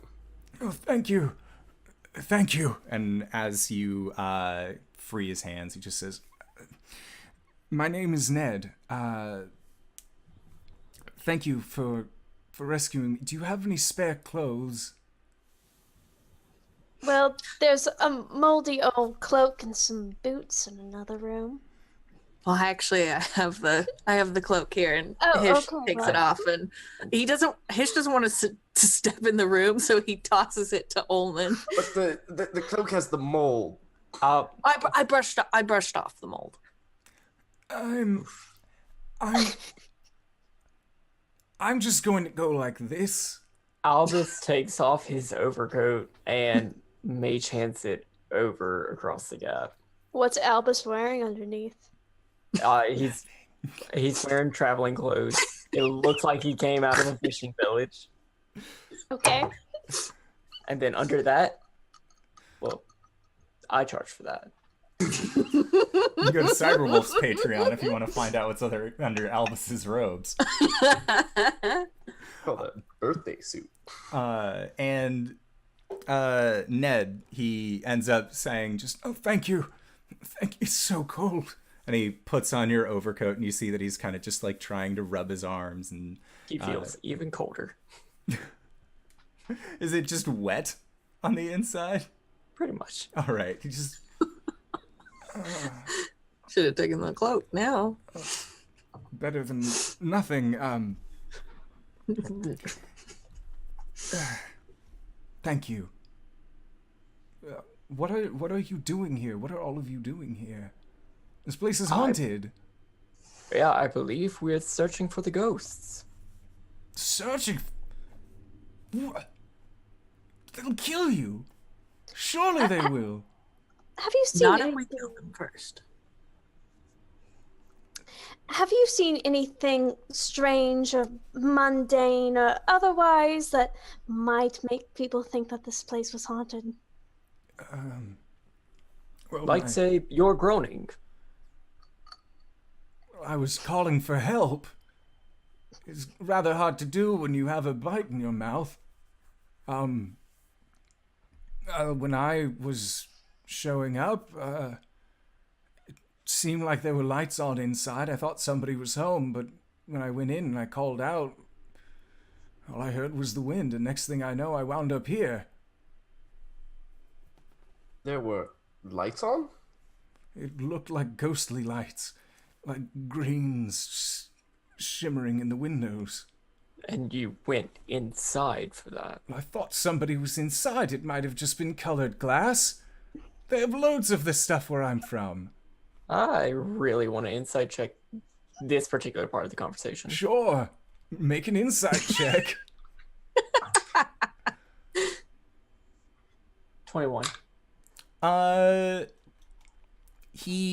does seem to be why he came inside. Was that he thought that there were people inside that he could possibly talk to get out of the rain. But it does seem to you, Albus, there's a little bit more to this guy's story, but you aren't necessarily sure where more information could get filled in. Albus starts thinking about that and immediately grasps his forehead. Is he okay? He has frequent headaches. It's all right. My condolences. Maybe if you got yourself a drier cloak, you wouldn't be so susceptible to these kinds of things. the man offered you his cloak, and you're going to bash it. And he, The moldy one is still up for grabs. no, I'm fine. This is, and he kind of like pulls it tighter around himself. It's fine. And Ulman, as he kind of squeezes the cloak tighter around himself, you hear the sound of just wet fabric just mushing as he squeezes it, as raindrops and water just sort of pours out from the bottom. Why don't we get you out of here? Yes, thank you.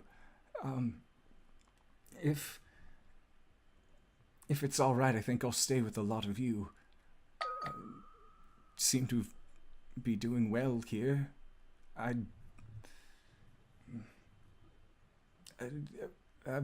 you seen any ghosts? And he and Ulman are now walking around the edges of where the floorboards are, so that way you all can talk in the hallway. No, we've seen some weasels and a hopeless And amount of spiders. Please don't open that door in particular. It's not the spider door. Yeah, that's the spider door. On my honor, I will never open said door. I would like to walk over to the door and pull out a small piece of charcoal and just write "too many spiders" on Okay. the door. Okay. You do that.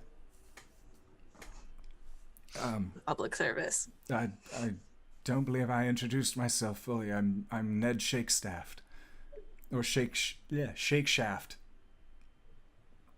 It's nice to meet all of you. What are your names? Omen Dark. Albus. Jilfa'en, but most call me Jill. I'm Hish, Sun Guard. It's nice to meet all of you. And again, thank you for rescuing me. Of course. Where all have you gone in this God's forsaken house? You're sort of looking at it. We haven't really been much beyond this hallway. Well, I'll try and stay out of your way then. But if it means anything to the lot of you, I do feel much safer around the four of you. Honestly, I think that the ghost isn't active right now, as we know that it now produces lights when it is. So we should just get you back to the safety of town. I don't know. Do you want to send me by myself? Will you come with me? I'll go with you. How does that sound to the rest of you? I mean, we can certainly chalk this experience up as just a groaning old man tied up in a bed.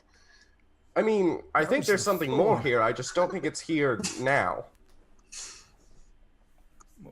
What do you mean something more? Well, if there is something more here and it's not here right now, I wouldn't want to miss it. But I also wouldn't want to send poor Ned off on his own. Right, so we keep him with us and continue investigating the house. Until we find green glowing lights. Yeah, let's just make a cursory pass at everything, and then when we see nothing, we say it's all taken care of. No, That alright. seems fair enough. All right, so let's are there any other rooms in this hallway that we missed, or You guys have gotten all of the rooms on the left and on the west and the east side. There's only one more corridor that extends northward that you guys haven't gone to on this floor. well, let's just check out further down the hall, and then once we're done with that, head downstairs. Okay. So then looking down the northernmost corridor, you see that there are another set of doors. There is one that is placed about 10 feet down the corridor, and then there is another one that is placed about 15 feet past that.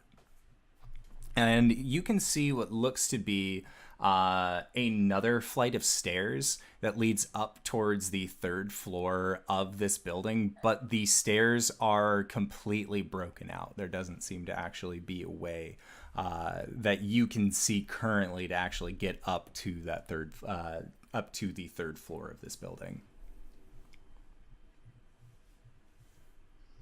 First All door. right, door people, do the door thing. I opened the first door. Okay. So, as you open up this door, you see that damp mold covers portions of the walls and ceiling in this large bedroom, and rubbish, as usual, is strewn liberally around the floor. And in the center is a single mattress that has been badly torn, from which stuffing protrudes, and under the window sits a large wooden chest. The timbers are split, but the lid is closed. Can a mage hand Yeah. over to it?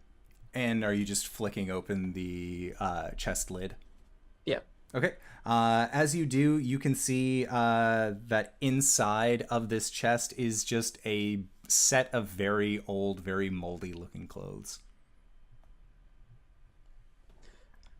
Well, Ned, I found some more clothes. I don't think they're suitable to wear.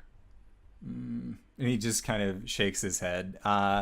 And all of you looking at these clothes, you're not sure who would even wear these.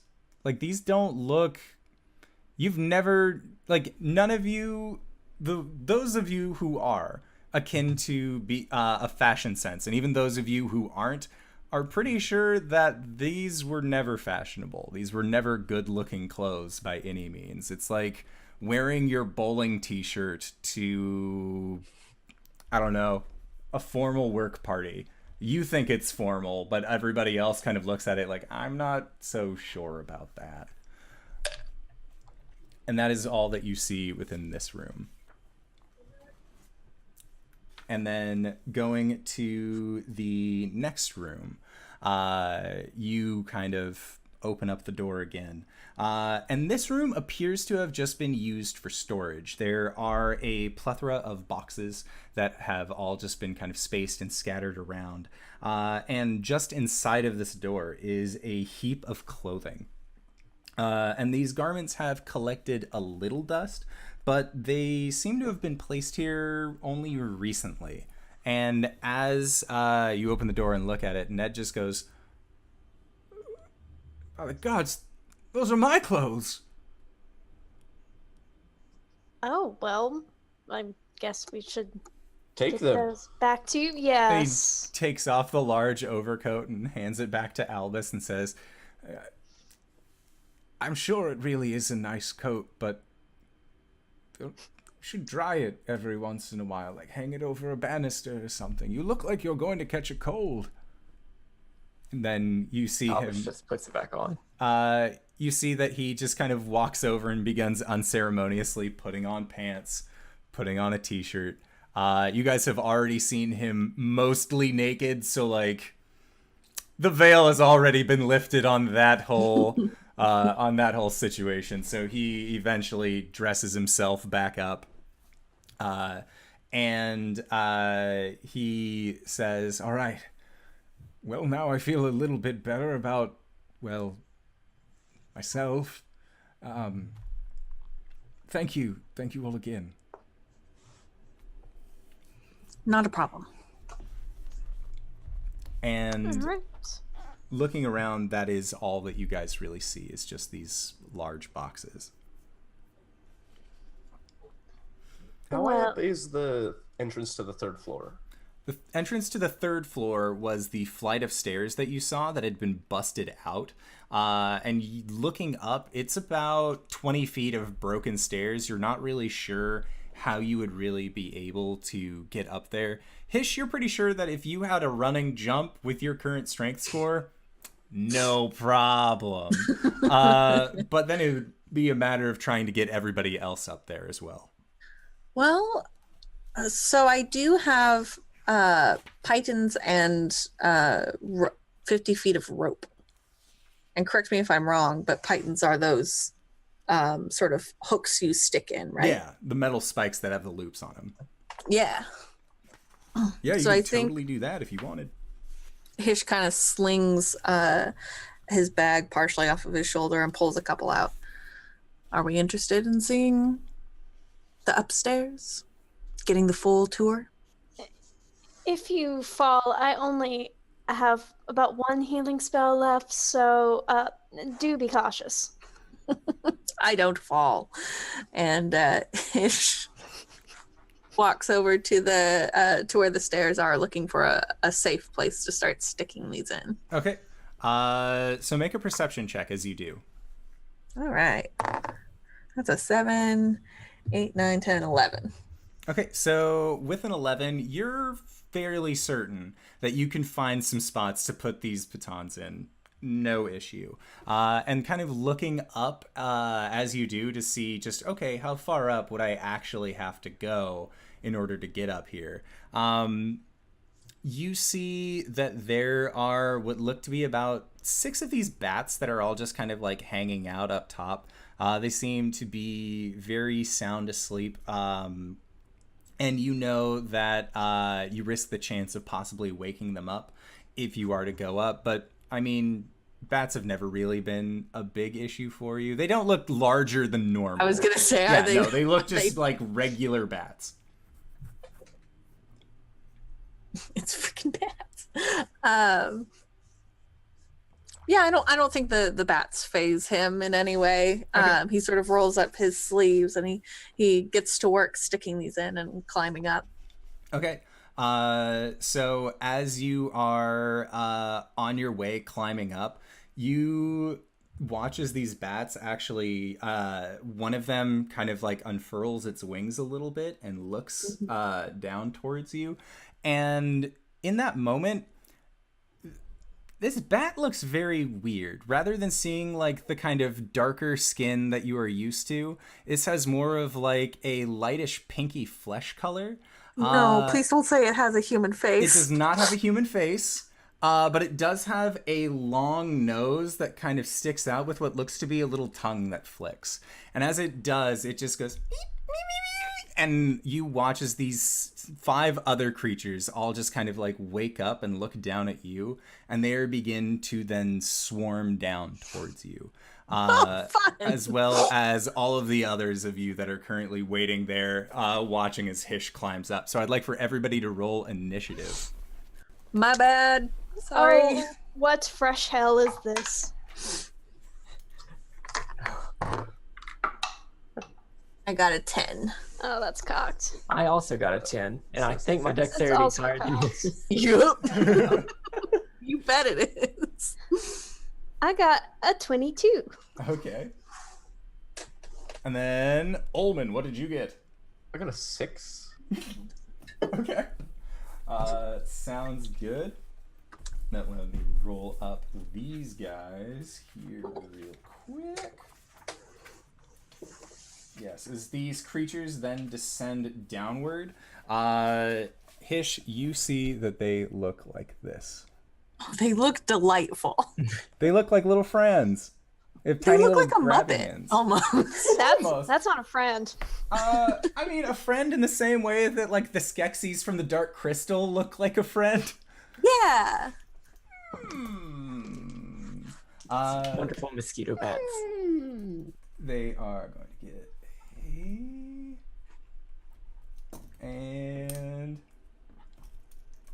all right, so first up is going to be Jill. What would you like to do as these weird, very like skin-like bats are now flying down, and they just have almost like a lion's mane around their head and these long noses that sort of seem to blep out almost like an anteater tongue. Okay. I think I think I'm going to cast Hold the Dead on one of these little bats. Okay, so it Like needs to make a wisdom save. Mm-hmm. It got a natural 20. Okay. Well, that you just hear a bong. It doesn't really do anything. Okay. All right. So then next up is 2 of these creatures, and one of them is going to fly down towards you, Hish, as you were making your way up this rope, and you didn't even get very far. You're 6'8", so like this is like You got up a little bit, but you could easily just step back down. It was more that the length of your body was immediately going up there. And it is going to get a 15 to hit. That does hit. All right, so Hish, you are going to take 7 points of piercing damage. Great. Love that. And this creature impales its front nose into your arm and then latches onto you with its tiny little grabby hands and just begins to suck in blood, now becoming attached to you. Move in. Slurp. And Thought I got Slifer with that one. and Jill, this other one is now one that you tried to toll is going to come down and try and harry you. Does a 17 hit? That's my armor class. Okay, you are going to take 6 points of piercing damage. We're Wow. doing great. That really hurts. I think I am going to use a reaction to get this little bat back Okay. with my doodad. What is it called? Wrath of the Storm. Yes. Dex saving throw. Failed. All right. Yeah, this is let's do some more of that sweet thunder damage. Okay. That's going to be 10 points. It explodes. It very much explodes. Just as you kind of like, it sinks into your arm and you just flex out. And as you do, there's just a thunderclap from your muscle flexing. And it just explodes in a small poof of viscera off of your bod. So, next up is going to be Hish and Albus. Oh, Albus is first. Yeah, so first off, he starts talking in deep speech again. One of the bats who has not gone yet, I need to make a wisdom save. Okay. That is a 4. That's a fail. So it's going to be taking 3 points of psychic damage. Okay. And this is one of the ones that hasn't acted yet? Yes. All right, so as you do that, you watch as this creature, as it's trying to fly, just loses all sense of balance and then just flutters and falls to the ground, just dead in front of you. Oh, I didn't expect that to actually work. And Hish, take a d6 of bardic inspiration as you just have more room to think about, this thing that's impaling you right now. Hell yeah, I'm super inspired. Yeah, I think Hish, while all of this is going on around him, has taken his scimitar and is trying to like a close shave, just get this thing off of him. Okay, make an attack roll.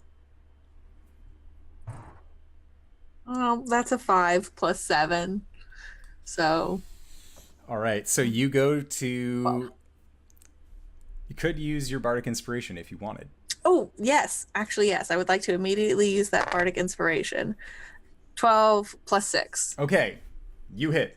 So you are going to be doing your close shave, and there is no way that you deal less than 2 points of damage. So this creature, you just cut it off right at the nose, and the sheer amount of blood loss that this creature has for being so tiny, it just collapses down onto the ground. Its little needle nose is still sticking out of your shoulder, but you can just kind of pinch it off, toss it to the ground. Just pinch it off and flick it away. Mm-hmm.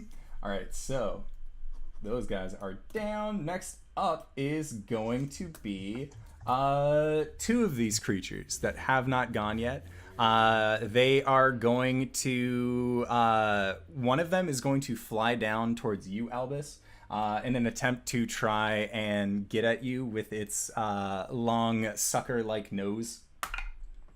That is going to be a 17 to hit. Uh-huh. And then you are going to take 5 points of piercing damage as this thing sinks its beak-like nose into you and just begins to start to drain you of your own blood. I survived. And I love it when I do that.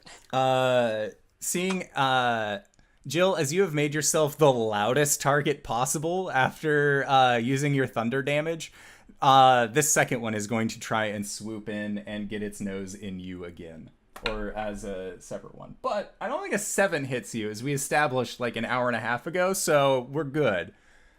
Yay! Yay! Next up, our boy Omen. I quickly flick out my knife and I say, "Oh no, you don't!" and I stab at the one attached to Albus.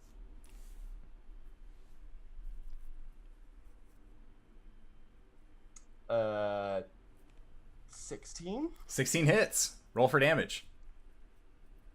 Do I get sneak attack? Oh, yeah. No, at that point, you kill it. There's no... You deal what? Is it 1d6 at level 1 or 2? It's 1d6. Okay. That's still more than enough to kill this thing with your damage It's a modifier. dead bat. Yeah, so you stab and kill it. No issue whatsoever. And then there is going to be one that's still flying around from earlier that is now only just acting. And again, seeing that Jill was the loudest target, it is going to try and zone in to her. And it gets a 11 to hit, which I don't believe connects. We're good. Okay. So yeah, it comes down and you just block it out of the way with your shield. No issue. So then, top of the round, Jill. I'm gonna pump a cure wounds in myself because I'm looking pretty rough.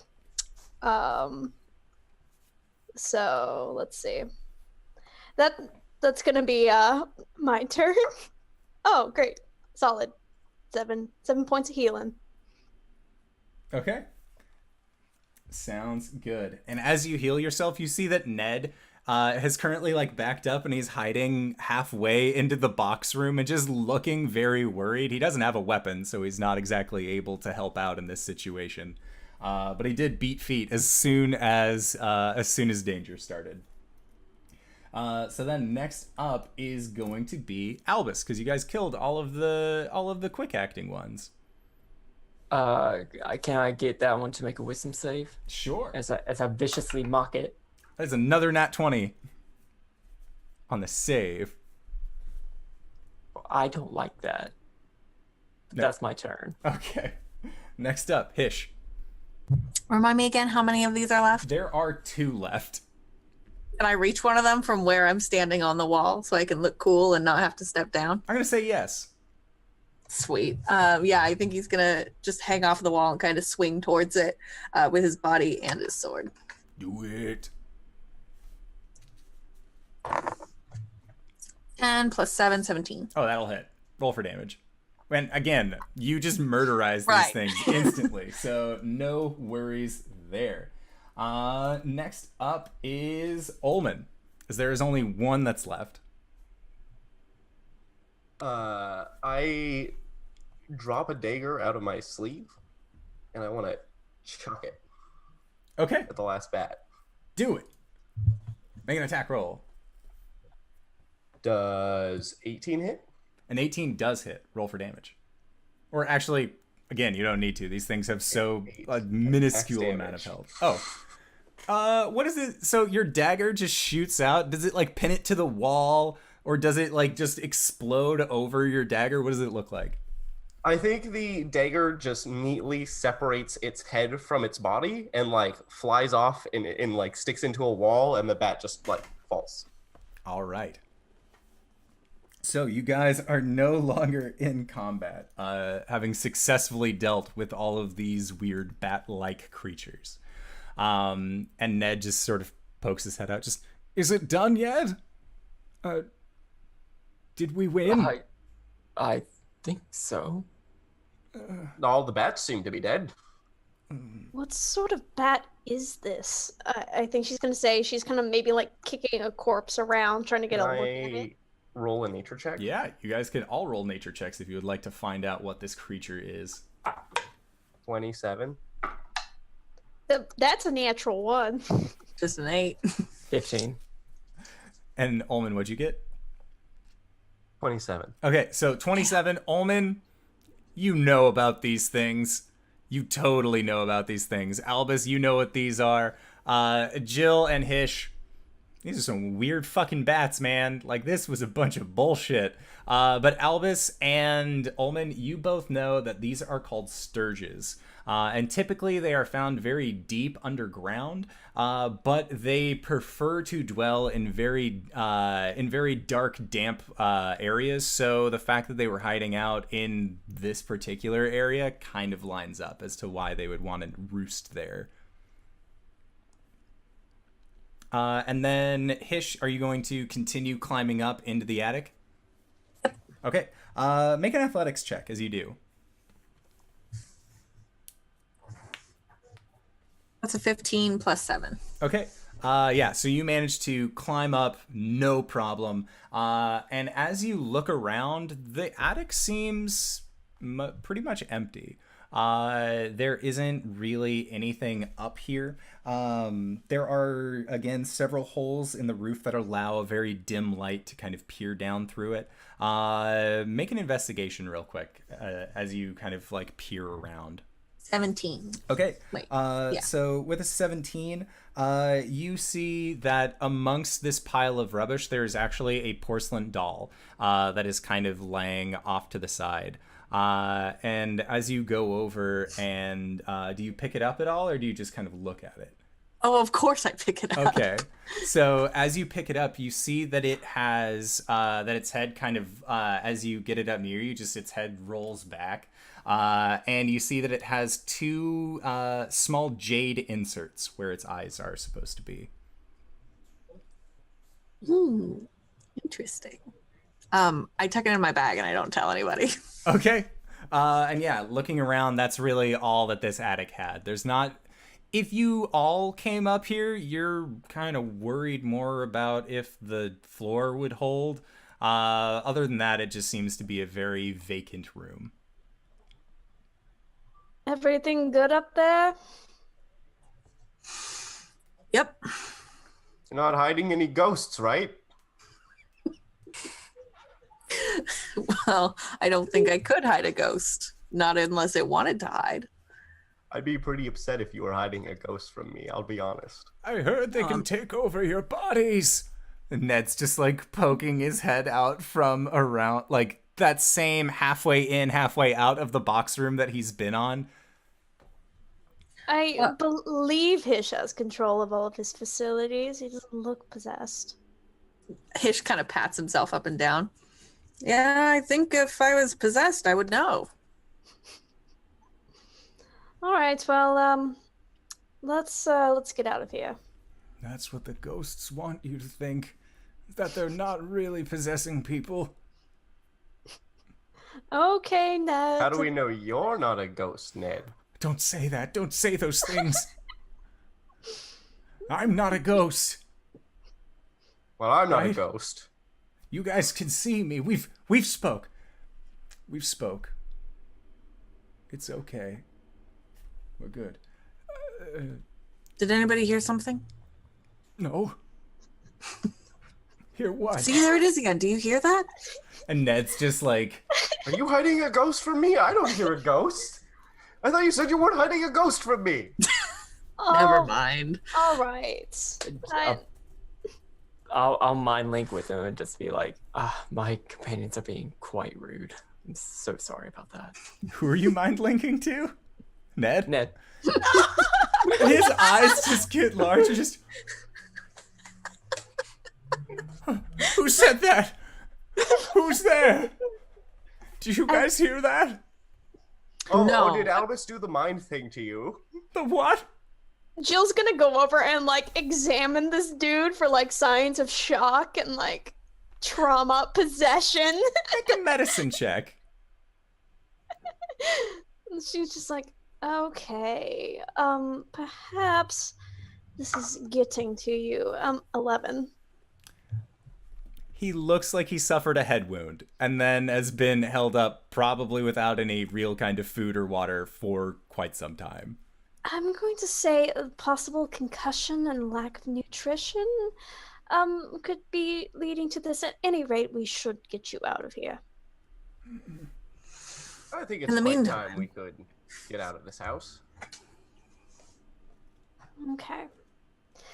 Well, let's head downstairs. In the Sorry it wasn't meantime, haunted. eat this on the way. And Hish is going to give him one of his rations out of his bag. Oh, thank you. And he just begins eating it very hungrily. You aren't sure when the last time this guy got a meal was. No. All right, so you guys are going back down to the first floor?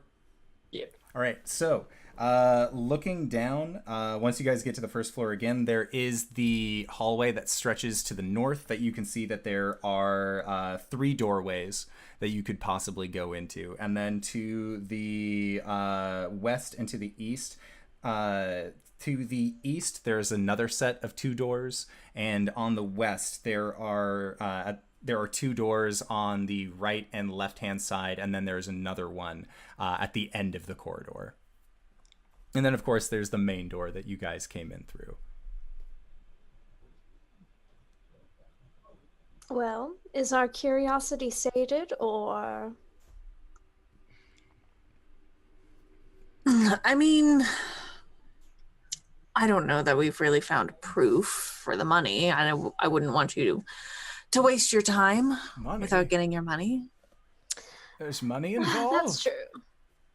You didn't hear anything. Only for adventurers that pull their weight, yes. Well, if I had a weapon, I would do my best, but... Here, have a rapier. What kind of weapon do you like? They just open up their coats and there's just weapons. He looks at you, Albus, and just... Thank you. I'd stick them with the pointy end, right? Of course. I mean, you could certainly try to stick them with the other end, but I'm worried about what you would do to your hand. It doesn't look like it would support a bludgeoning attack. I'll stick it out with you. I'll pull my weight. Okay, well... I lost all of my possessions, so if I can get my hands on some gold when we go back to town, maybe I can, I don't know, at least get a room. Of course, you can use that gold to pay the finder's fee. We found you. Make a deception There's a check. fee. what? what did you say? Make a deception check. Excuse me? A finder's fee? 13. He got a 17 on his end. He just, Damn. no, look, I came from Waterdeep. She's joking. She's jesting. She doesn't mean any offense by it. And Hish puts his hand on Jill's shoulder. It's just been so long. And I promise I will pull my weight. Very well. Hish leans over to Jill and says, "Oh my God, I'll do you later." That works just fine. Uh, All right. so are we Second doors on continuing? the left? Absolutely, first or on the left. Okay, so the first door on the left, as you open up the door, this room was once a library with bookshelves around the walls, and most of the shelves are broken. And in many places, they have actually come away from the wall, kind of fallen over. But the few shelves that are still intact are empty, and there is a pile of books that just rests in the southwest corner. Sorry, what's in the southwest corner? A pile of books. I'll go check out the books. Okay. Yeah, so as you are checking out these books and you're all kind of just like scanning around this room, like, okay, spiders on the ceiling? No. Weasels in the floorboards? No. Bat? No. Okay. Room's clear. Jill, you find that there are 3 books. One that's called The Magical Properties of Gemstones, and it says that along the binding, and the author is listed as Tensor. The other says The Magical Property of Herbs and Flowers, also by the author named Tensor. And then there is a 3rd book that you find as well, and it says The Metaphysics of Mathematics, and this is by the author Nystul, Nystul. And in this 3rd volume, you see that there is what looks to be almost like a larger page from a different book that has been shoved into the back.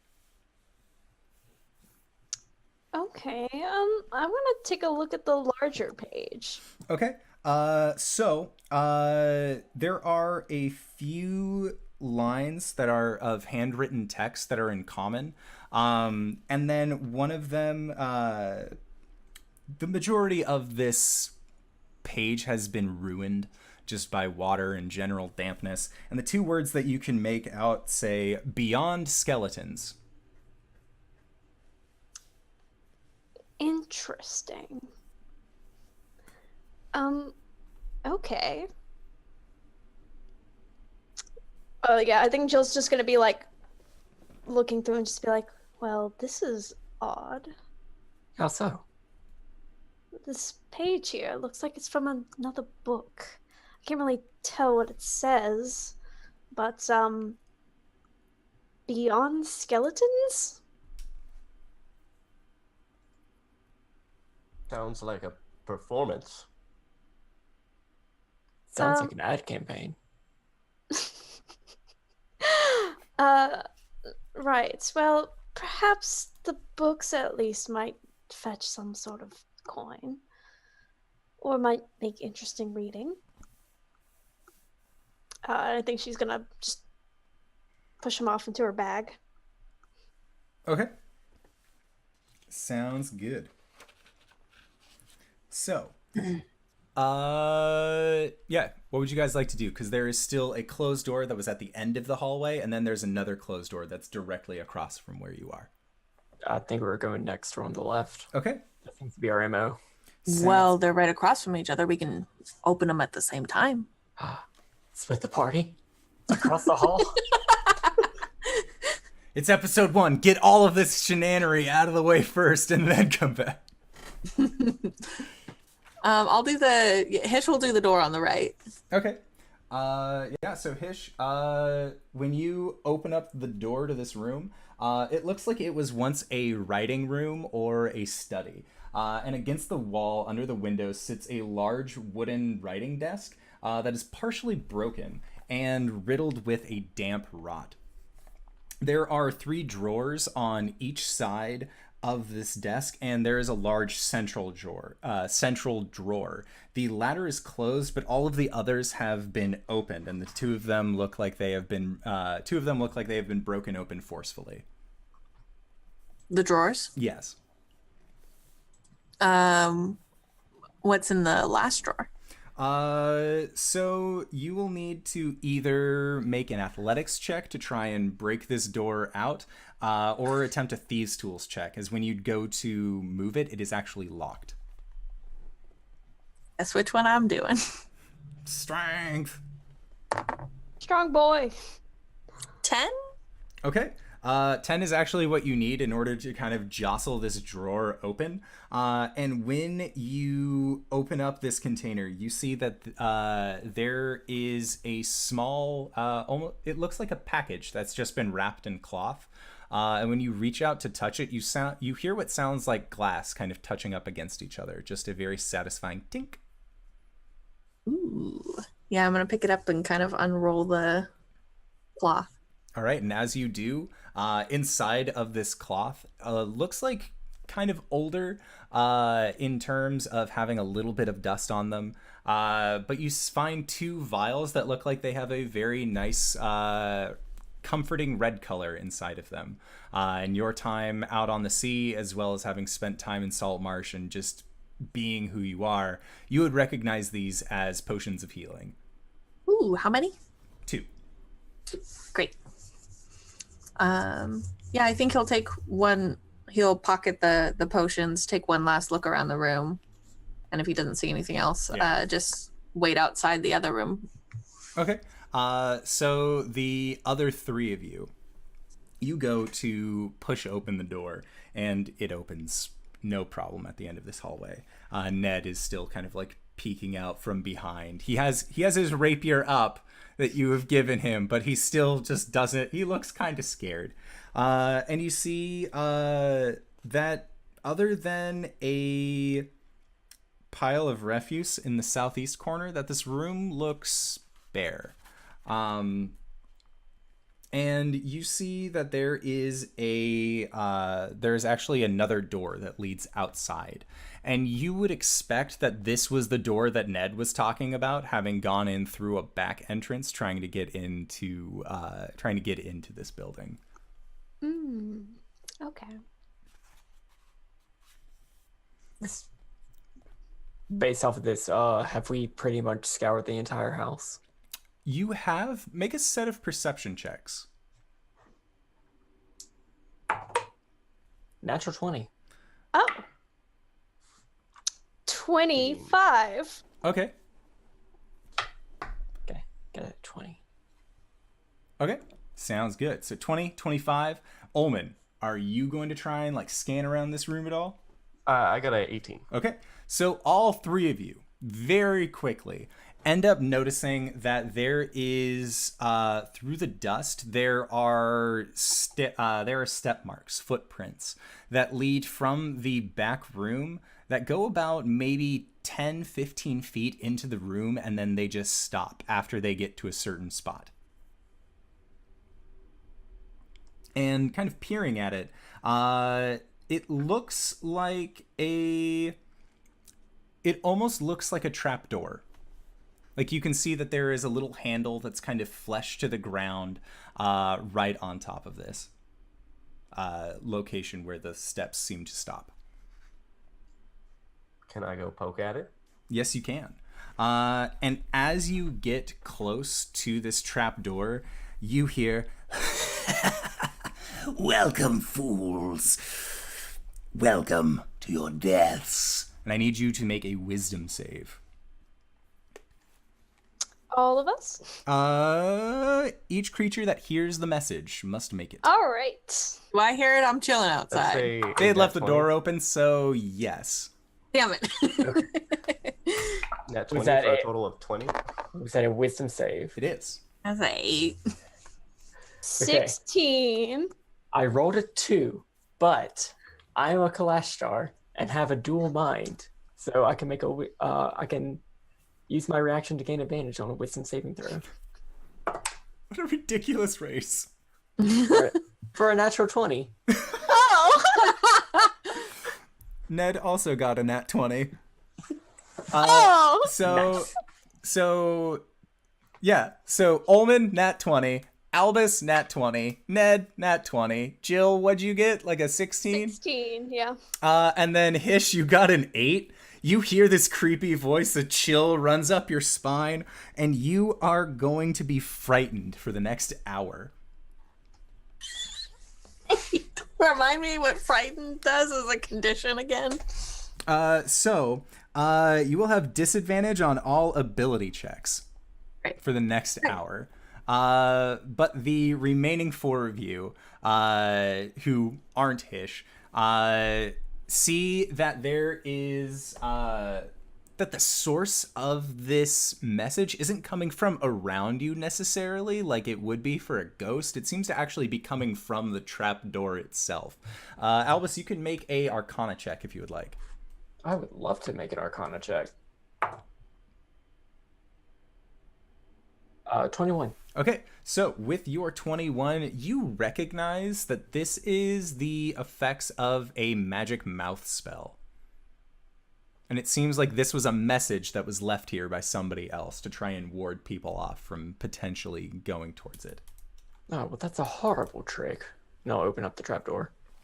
Okay, So, looking down into the trap door, you see that that there is actually a ladder that descends for about 15 feet or so, and then actually leads into what looks to be a subterranean cavern that then extends outward. You're not exactly sure how far it goes, and as all of you are looking at it, Ned just...